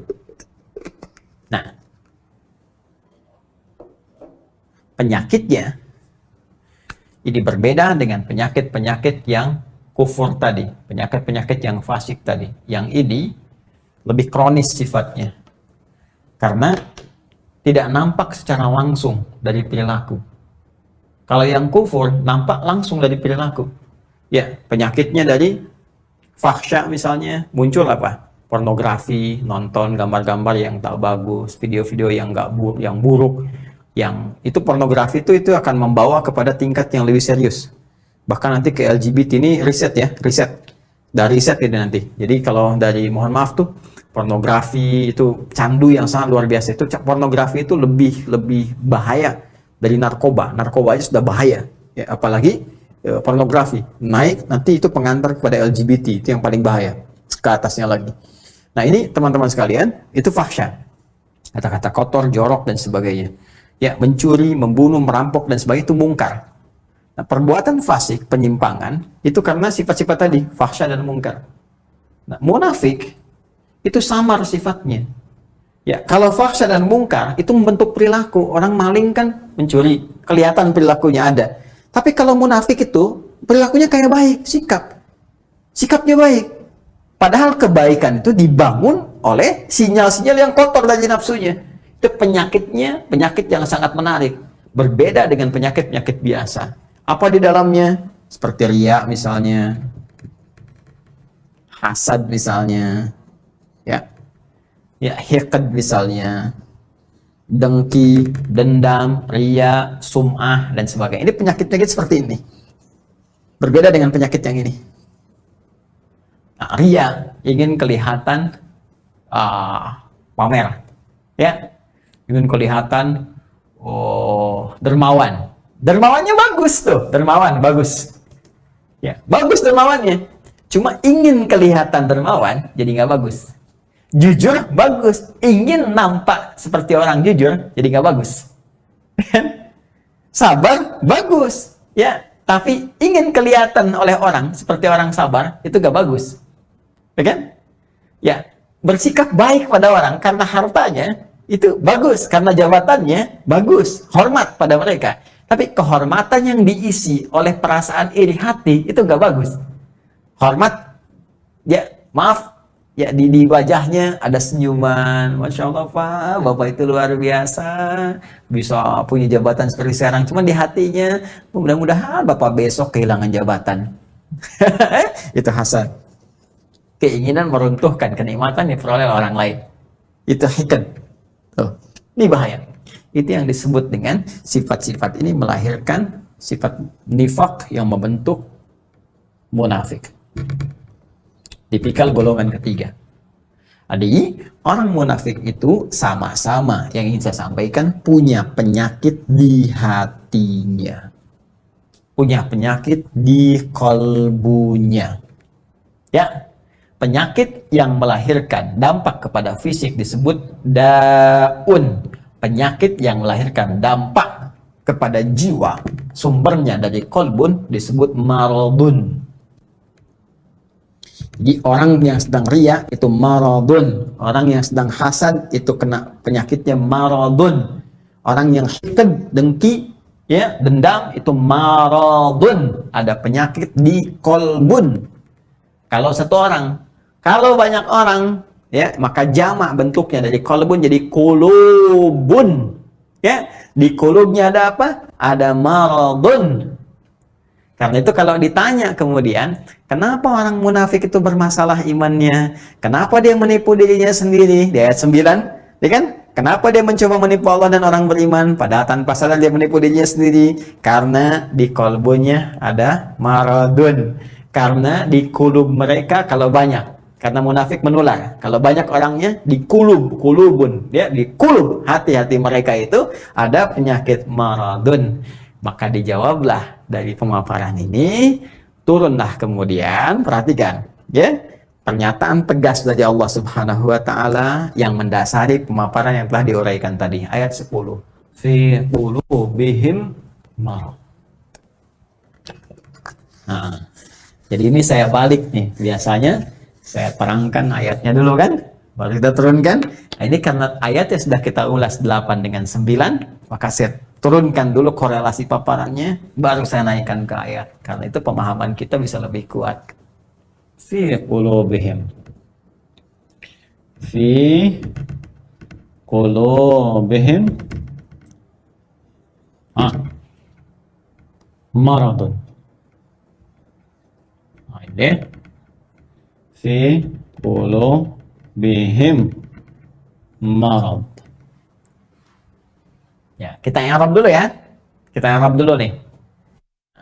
I'rab adalah perubahan-perubahan harakat Yang dengan itu melahirkan keluasan makna dan kedalaman pengetahuan. Perhatikan baik-baik. Ikuti dulu ya, ikuti dulu. Fi harfu jarnin, ya.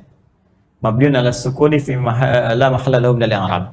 Ya kan? Fi ini huruf jar yang menjadikan kalimat setelahnya berharakat kasrah, ya. Karena itu kita lihat walaupun jamak ini tetap harakat akhirnya ini kasrah. Karena ini nyambung, ya. Ini dhamir nanti ya, kata ganti. Asalnya dari sini. Ini kan kulub, asalnya kulub begini. Jamak dari kata kolbun, kan? Plus hum, ya kan? Jelas ya? Ini kata ganti. Ini karena ada fi, harakatnya di kasrah. Kulubi. Jelas ya? Baik. Perhatikan baik-baik. Fi ini huruf jar menjadikan kalimat setelahnya ujungnya harakatnya di kasrah. Jadi kalau ada fi, ujung-ujung harakat setelahnya itu kasrah. Ya, min ila an ala fi rubba ba kaf lam, ya. Min ila an ala fi ya, rubba ba kaf lam. Masjid, al masjidu, ada fi, fil masjidi, ya, jelas ya. Al baitu, ada fi, fil baiti, fi di dalam, di kan, di dalam. Fi aina anta, di mana kamu, ya. Ana fil masjid, saya di dalam masjid. Ana fil bait, saya di dalam rumah. Jelas ya? Gampang bahasa Arab kan? Mudah ya? Iya, anak kecil di Arab ya, itu lancar bahasa Arab saking gampangnya. Lihat sini. Fi qulubi, ismun majrurun bi fi wa alamatu jarrihi kasratun zahiratun fi akhirih wa tanwinu mahdhufun, ya, liittisalihi bi dhamir ini ya, muttasil. Hum. Ini isim majrur, hilang tanwinnya karena bersambung dengan kata ganti. Nah, yang mau saya katakan, wasyibul jumlah, ini teman-teman sekalian, gabungan antara fi dengan kulub, itu di posisi i'rabnya, ya, di gramatikal bahasa Arab, kedudukannya, itu disebut khabar muqaddam. Khabar muqaddam. Ikutin dulu ya, ikutin dulu. Jadi nggak usah fokus ke istilah, yang penting paham aja dulu ya. Ini butuh spesialisasi, nanti kalau teman-teman berminat silahkan ikut di kajian bahasa Arab, dalami, baru insya Allah paham ya. Seperti pernah saya uraikan, khabar itu kan ini informasi yang ingin ditekankan, menjelaskan keadaan sesuatu. Yang dijelaskannya disebut mubtada namanya. Nah, asalnya itu biasanya objeknya dulu atau subjek yang ingin dijelaskan disebutkan dulu, disebut mubtada, begini, mubtada. Baru khabar plus khabar. Ini normalnya begini, mubtada dulu baru khabar. Al masjidu kabiran, masjid itu besar. Masjidnya dulu mubtada, khabar baru informasinya. Nah, dalam ilmu balaghah, kalau kita ingin menguatkan, menekankan sesuatu, mana yang ingin kita tekankan? Apakah masjidnya, mubtadanya, atau kabir, besarnya? Kita ingin menekankan besarnya masjid itu atau masjidnya.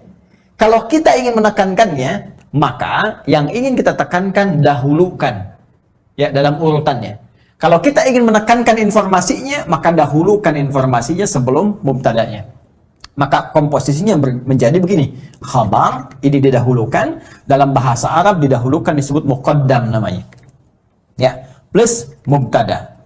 Kalau kita ingin menerangkan ini sebagai sesuatu yang sangat ditekankan. Yang paling menarik di ayat ke-10 ini, yang Allah tekankannya tuh yang ini, khabarnya. Untuk menjawab pertanyaan di ayat 8-9 tadi, ketika Anda bertanya, kenapa sih orang munafik ini imannya bermasalah? Ya, masalahnya apanya sebetulnya? Kan kelihatannya seperti orang baik. Di mana letak masalah di imannya? Maka Allah tekankan, hei, masalahnya di hatinya itu loh, ada persoalan. Di jiwanya. Ada masalah besar di hatinya yang nggak sama seperti orang normal. Ini orang nggak normal, kelihatan baik tapi hatinya berpenyakit, kan? Ini yang ingin ditekankan. Di persoalan utama orang munafik itu ada pada jiwanya. Ini kembali ke sini tadi ini. Ini yang sedang dikuasai oleh setan dengan penguasaan yang sangat dahsyat, sehingga nggak nampak seperti orang-orang fasik, nggak kelihatan seperti orang kafir yang menutup diri, yang jelas perilakunya. Ya, jelas nih, arahnya jelas. Ini samar kelihatannya. Kenapa? Karena ada bahaya di sini nih. Dan bahayanya apa? Jenisnya. Anda bertanya lagi, apa ya Allah jahat? Jenisnya apa? Bahayanya apa? Penyakitnya bagaimana? Marad nih. Fi qulubihim marad. Nah, jadi ada penyakit-penyakit samar yang nggak nampak secara langsung, nggak kelihatan. Ya, nggak kelihatan, tapi lewat perilaku itu bisa terdeteksi. Nanti yang bisa melihatnya adalah nilai-nilai keikhlasan. Benar nggak nih? Saya mau menyumbang Pak untuk renovasi masjid. Kelihatannya di sini ada renovasi. Oh iya Pak, Masya Allah, Alhamdulillah. Sampai sini masih bagus. Berapa Pak kebutuhannya? 5 miliar. Biar Pak, nggak usah buka sumbangan. Biar saya aja yang nyumbang. Kan? Sampai sini masih bagus. Benar Pak? Iya nggak apa-apa. Ikhlas Pak, karena Allah. Bismillah. Nih 5 miliar. Tapi mohon Pak ya, nanti pas Jumatan dikasih tahu bahwa saya mengatasi semuanya ini. Kalau perlu di akun Bapak sebarkan dari Sabang sampai Merauke. Nah, mulai muncul. Jelas ya? Nah, ini hal-hal demikian. Nanti kalau ini dikuasai terus, dipelihara terus, maka mulai nanti muncul tindakan-tindakan anarkis dalam kehidupan. Terbawa nanti. Mula-mula nggak enak fisik. Ini penyakit munafik ini berbahaya. Marad itu lebih berbahaya daripada dak. Ya, pusing karena penyakit fisik. Ya, telat makan, asam lambung naik, pusing dan sebagainya. Itu obatnya obat fisik. Dawa, minum sesuatu, ya enak, nyaman, sudah selesai. Tapi karena munafik, ini bahaya. Pusing karena ria, repot tuh. Obatnya nggak ada di rumah sakit. Ya, silakan datang ke rumah sakit, konsultasi pada dokter spesialis. Saya pusing dok. Di mana Pak? Hampir semua keadaan kepala saya, depan, kanan, kiri, belakang pusing. Apa gejala yang dirasakan? Itu Pak, kalau tetangga saya beli handphone baru, saya pusing yang kanan. Kalau dia beli kulkas, pusing yang kiri Pak. Kalau dia pesan sesuatu yang baru, oh pusing yang depan. Nah itu, ini pasti yang ini nih. Ya. Ini bahaya. Fazadahumullahu marada, kalau dia nggak taubat, terus dipelihara, dikoleksi, apalagi dihiasi oleh setan dengan hiasan-hiasan fata morgana, ya, nanti dapat ini loh, dapat itu loh, ya, terus dikemas seperti Abdullah bin Ubay bin Salul, ingin dapat kedudukan di Madinah, terus dia pura-pura, ya, beriman, ya, supaya dapat simpati, terus pakai pakaian seperti orang beriman, supaya dapat perhatian dekat dengan Nabi, tapi di belakang merencanakan hal buruk, ya, anti terhadap Nabi, ya, mau bahkan mengeksekusi Nabi, bikin tempat makar kepada Nabi dan sebagainya, Masjid Dirar itu kan, dan seterusnya, sampai wafat dalam keadaan yang mengenaskan. Itu hidupnya kolokan, ya kan? Hidupnya sangat mengecewakan, bikin susah, tapi matinya begitu kolokan. Nanti itu ada kisah yang baru, yang lain. Dan itu kan sifat yang menular terus, tanpa batasan. Waktu, dimensi, dan sebagainya. Terus naik dia. Makanya kalau ditemukan lagi kekinian misalnya, nah itu hati-hati. Ya, ini saya sampaikan sekali lagi untuk kehati-hatian ya. Bukan menghukumi satu dua pihak. Hati-hati cara membacanya, jangan salah. Kalau salah baca berarti Anda pun sedang dikuasai oleh setan. Cepat ya. Dan saya berdoa mudah-mudahan Allah membersihkan hati kita. Awas, hati-hati. Ya, kalau ada kedudukan, ya, harta benda dan lain sebagainya, kalau ada sinyal-sinyal seperti itu, maka setan sedang mulai masuk.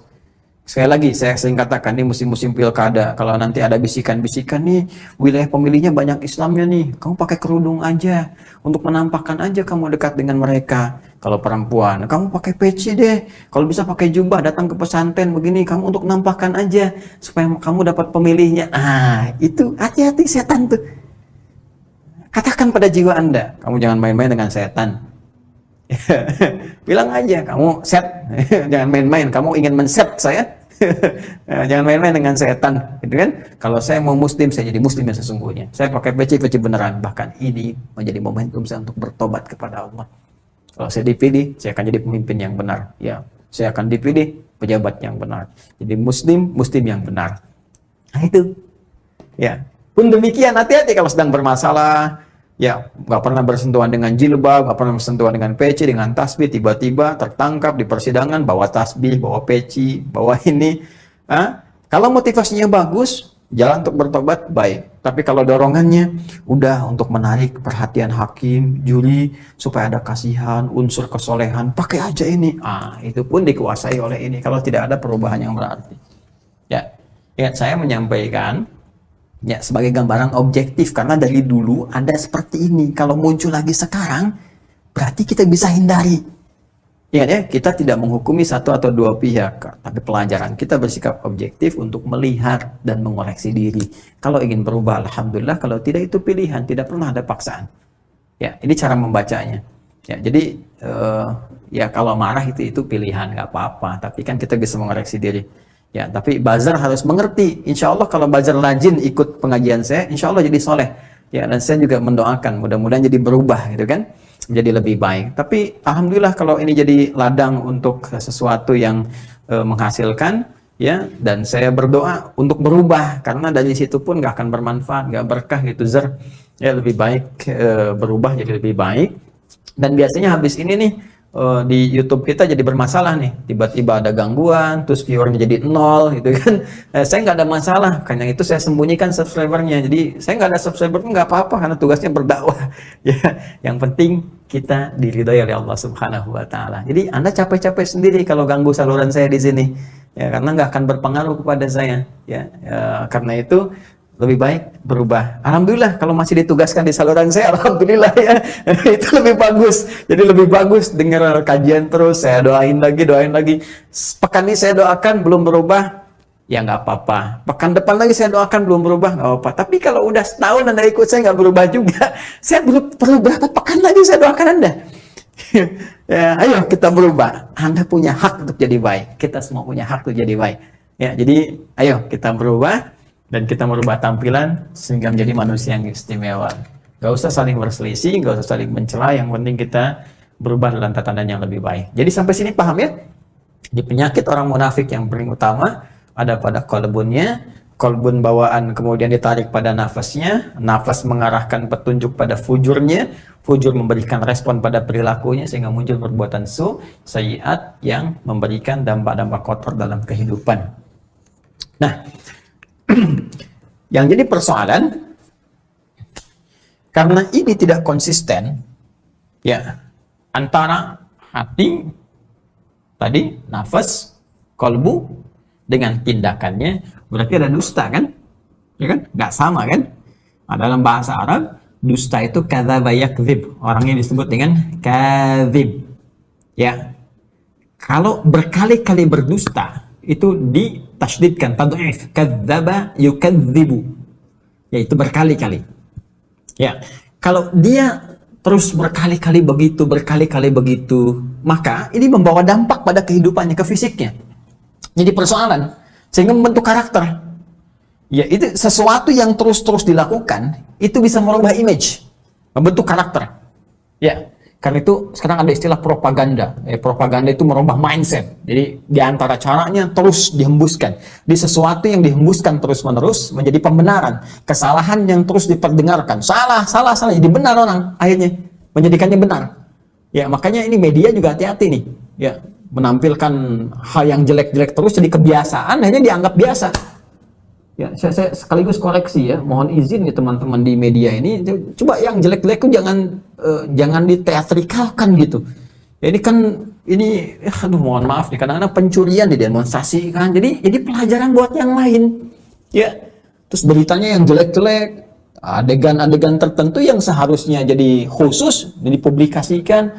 Ya, bagi yang melihat yang positif itu bagus gitu kan. Tapi ada hal-hal lain yang kadang-kadang masyarakat awam jadi melihat yang terdorong pada niat buruk, jadi punya celah. Oh gini caranya, oh gini seperti ini. Sekarang ada tutorialnya gitu.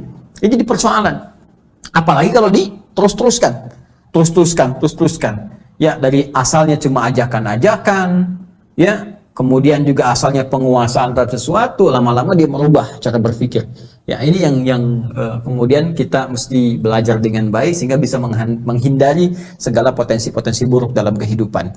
Nah, ini orang yang terbiasa mengaktifkan sinyal jeleknya yang tadi, ya, riyanya, hasad, gak senang orang begini, ingin tampil kelihatan seperti baik padahal buruk motivasinya, pengaruhnya banyak. Nanti kita akan pelajari.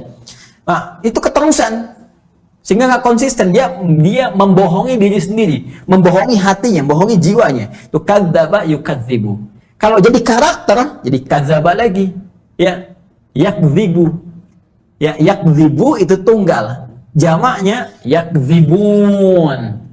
Ya, latihannya yukadzibun. Kalau terus-terusan begitu, maka berlaku hukum. Apa hukumnya? Saya berikan satu ilustrasi sederhana. Di sekolah, ya di sekolah, ada peraturan begini. Orang yang merokok, maka akan diberi peringatan oleh kepala sekolah. Sepakat. Begitu masuk sekolah itu, semua sepakat. Mengikuti tata tertib itu. Rokok pertama, peringatan. Rokok kedua, ya, SP2, peringatan yang kedua. Yang ketiga, diberi stempel, dicap. Ya, dah. Anda ini sudah banyak pelanggarannya, di stempel di sini, keluar dari sini. Ya, kalau mau masuk, perbaiki diri. Gak boleh merokok lagi. Jelas?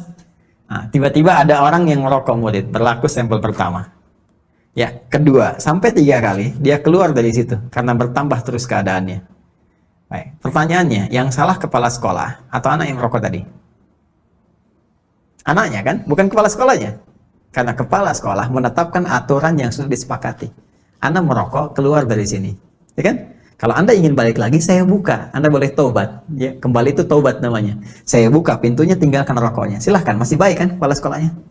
Dan Allah maha baik, membuka semua peluang pintu untuk kembali. Tapi Allah pun dengan sifat adilnya membuat aturan. Kalau ada orang begini bertambah penyakitnya, maka hukum ditetapkan, distempel dia, ya kan? Tapi tetap dibuka peluang untuk kembali. Karena itu ada redaksi, perhatikan. Fi qulubihim maradun fazadahumullahu marada. Maka bertambahlah, Allah menetapkan bertambah tuh penyakitnya, nambah. Kenapa bertambah itu? Bukan karena Allah menginginkan bertambah. Bima kanu yakdzibun. Karena itu baknya sebabnya. Bima sebabnya kanu yakdzibun, mereka sendiri terus berbuat begitu. Dikasih peluang tobat gak mau balik. Ya, dikasih peluang kembali nggak mau. Bukan Allah nggak memberi hidayah, dikasih nggak mau, itu masalahnya. Karena itu di riwayat Qalun dan Warsh dari Imam Nafi' itu dibaca yukadzibun di ujungnya riwayat itu. Jadi ada 2 riwayat, bisa yakdzibun, bisa yukadzibun. Ya, kalau kita hafaz dari Asim kita baca fi qulubihim marad fazadahumullahu marada. Ya, walahum adzabun alimum bima kanu yakdzibun. Di Qalun pakai yukadzibun. Fi qulubihim maradun fazadahumullahu marada walahum adzabun alimum bima kanu yukadzibun. Ya? Di Warsh juga demikian. Fi qulubihim maradun fazadahumullahu marada walahum adzabun alimun bima kanu yukadzibun walahum adzabun alimun bima kanu yukadzibun. Yukadzibun terus-terusan. Ya, karena terus ya terperdaya, terus ikutin bisikan setan, terus dipertahankan riyanya, dengkinya, sum'ahnya, nggak mau berubah. Habis itu dimakan dari yang haram lagi. Wah, udah nih, terkontaminasi, kumpul semuanya. Ya, kumpul keburukan-keburukannya, nyatu jadi satu. Akhirnya kalau nggak mau berubah juga, terancam. Apa ancamannya? Walahum adzabun alim, berpotensi mendapatkan siksa yang pedih. Nah, pertanyaannya, kenapa ancamannya menjadi alim? Sedangkan orang kufur azim. Ayat 7, ya, walahum adzabun azim. Azim orang munafik, walahum adzabun alim. Apa perbedaan antara alim dengan azim? Seperti apa bentuknya, bagaimana ancaman dahsyatnya, jenisnya seperti apa? Nanti insya Allah kita akan coba saksikan kembali di pekan yang akan datang. Ya, kita akan gali lagi. Hari ini cukup kita ketahui tentang dasar-dasar penyakitnya, gambaran-gambarannya. Kemudian setelah itu kita mesti belajar bahwa kalau itu terus diikuti, ada inkonsistensi antara perilaku dengan jiwa, akan membentuk penyakit yang sangat berbahaya. Itu harus diatasi. Kalau tidak, ada ancaman yang sangat dahsyat, ancamannya bahkan lebih daripada orang kufur, orang-orang fasik yang dengan standar kefasikan saja sudah dahsyat ancamannya, apalagi dengan standar sifat nifak yang menjadikan seorang menjadi munafik. Seperti apa ancamannya, seperti apa hukuman siksaannya kalau benar tidak mau tobat dia, kita akan saksikan di pertemuan berikutnya, sekaligus melanjutkan bagaimana cara mengatasi dan mengetahui gejala-gejalanya. Ya, mendeteksi diri itu sedang ada riya seperti apa? Mendeteksi diri itu sedang ada hasad, iri seperti apa? Sehingga dengan itu kita bisa padamkan apinya, kita bisa tepikan was-wasnya sebelum itu berubah menjadi karakter dan membentuk menjadi perilaku dalam kehidupan. Itu yang bisa kita jauhi. Ya, dan ancaman itu sekali lagi kita insya Allah akan bahas di pertemuan berikutnya. Saya kira itu dulu yang kita kaji. Kemudian izin saya bacakan sedikit di kitab ya, supaya kita bisa dapatkan informasi bahwa apa yang saya sampaikan bisa selaras dengan keterangan di kitab para ulama, sehingga Anda tidak menyimpulkan bahwa ini utak-atik nih, ini argumentasi pribadi. Nah, kita lihat apakah ini hanya pemikiran pribadi atau ini justru dari ilmu-ilmu yang diwariskan dari ulama-ulama sebelumnya. Bismillahirrahmanirrahim. Kita masih di tafsir Al-Quranul Azim karya Imam Ibnu Katsir rahimahullah. Nanti kita bandingkan juga dengan tafsir yang lain. A'udzu billahi minasyaitonir rajim. Fi qulubihim maradun fazadahumullahu marada wa lahum 'adzabun alimun bima kanu yakdzibun. Di hati orang-orang munafik itu, di jiwa mereka ada penyakit yang samar tapi berbahaya. Maka karena mereka terus ikuti, bertambah, Allah menetapkan bertambah penyakit mereka itu ya karena perilaku mereka. Walahum 'adzabun alimun bima kanu yakdzibun, dan mereka terancam dengan siksa yang pedih karena perilaku mereka yang terus berdusta. Ya, yang tidak konsisten antara hati dengan perilakunya. Qala As-Saddi rahimahullah, berkata Imam As-Saddi an Abi Malik wa an Abi Salih an Ibnu Abbas radhiyallahu taala anhuma, dari Abi Malik, dari Abi Salih, dari Ibnu Abbas, semoga Allah meridai kepada beliau dan kedua orang tuanya. Wa an Marwa al-Hamdani an Ibnu Mas'ud ya wa an Anas bin ashabi Rasulullah sallallahu alaihi wasallam, dari sahabat-sahabat Rasulullah sallallahu fi hadhil ayat, tentang makna ayat ini, fi qulubihim marad, yaitu tentang makna fi qulubihim marad, di hati orang munafik itu ada penyakit. Qala, maka para sahabat-sahabat Nabi itu berpendapat tadi ya, termasuk maaf, an Ibnu Mas'udin wa an unasin, bukan Anasin, wa an unasin min ashabi Rasulullah SAW, dan dari sekelompok sahabat-sahabat Rasulullah. Menurut sekelompok sahabat-sahabat Rasulullah yang dipopulerkan pendapatnya oleh Ibnu Mas'ud radhiyallahu taala anhu, qala syakkun, ada keraguan. Ya, di sini ada ketidakyakinan sempurna. Ya, ada pertentangan ya, antara apa yang dibangun di lisan dengan di hatinya. Masa iya, apa benar ya sholat mencegah perbuatan keji dan mungkar? Masa iya sih? Nah, hati-hati ya. Kalau ada gejala-gejala begitu, itu gejala awal. Ya, ada keraguan terhadap agama. Katanya beriman, yakin tanpa ragu, tapi mulai meragukan. Kenapa warisan 1:1? Ya nggak 1:1. Kenapa 2:1? Nah, itu hati-hati. Kenapa sih harus sholat?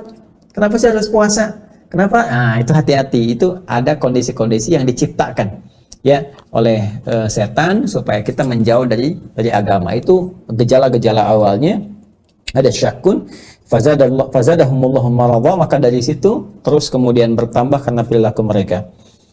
Qala syakkan wa qala Ibnu Ishaq ya an Muhammad ibni Abi Muhammad an Ikrimah an Sa'id bin Jabir an Ibnu Abbas radhiyallahu taala anhuma fi qulubihim marad, yani qala syakkan, wa kadzalika qala Mujahid wa Ikrimah wal Hasan al-Basri wa Abu al-Aliyah wa Rabi' ibn Anas wa Qatadah wa an Ikrimah wa Tawus fi qulubihim marad, yani ar-riya.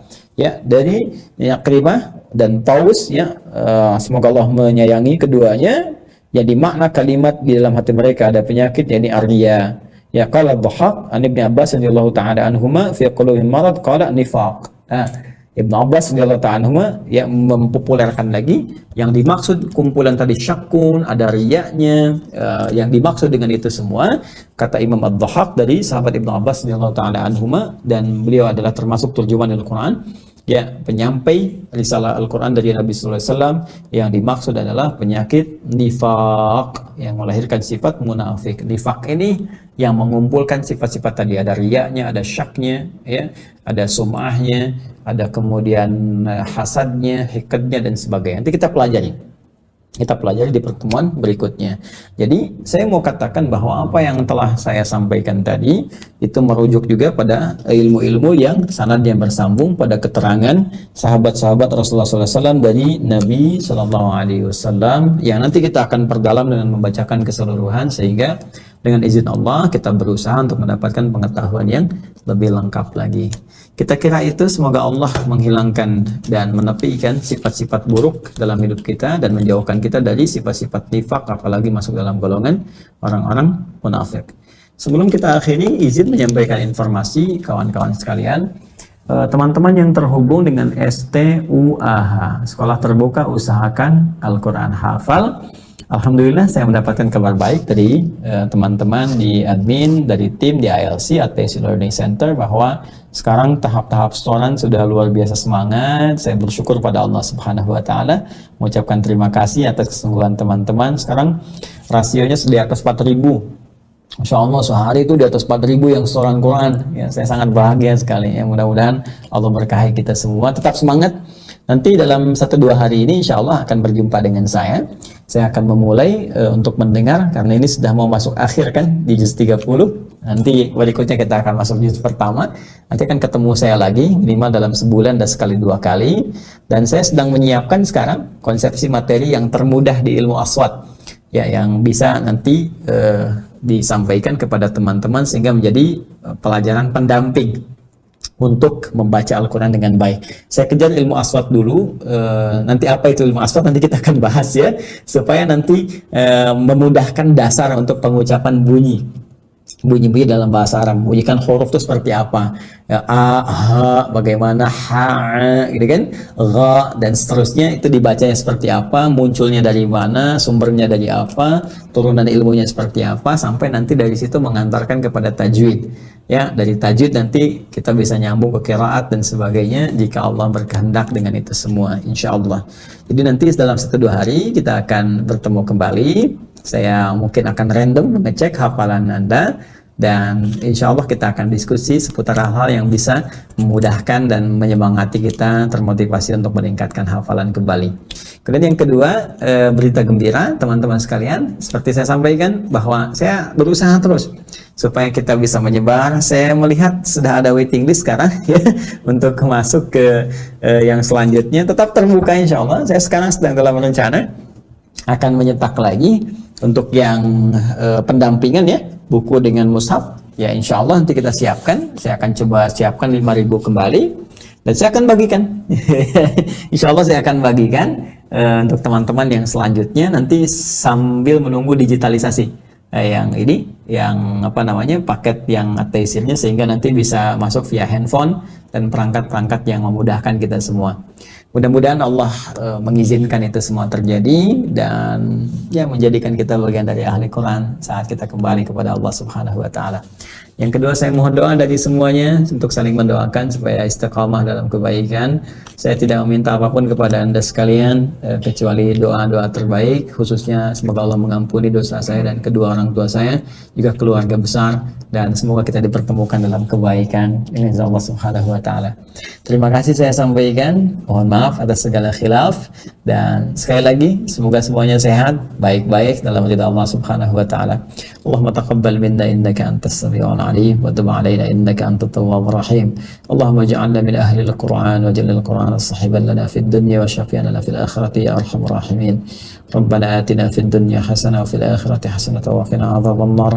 بفضلك سبحان ربك رب العزة عما يصفون والسلام على المرسلين وآخر دعوانا الحمد لله رب العالمين. سبحانك اللهم وبحمدك أشهد أن لا إله إلا أنت أستغفرك وأتوب إليك. السلام عليكم ورحمة الله وبركاته.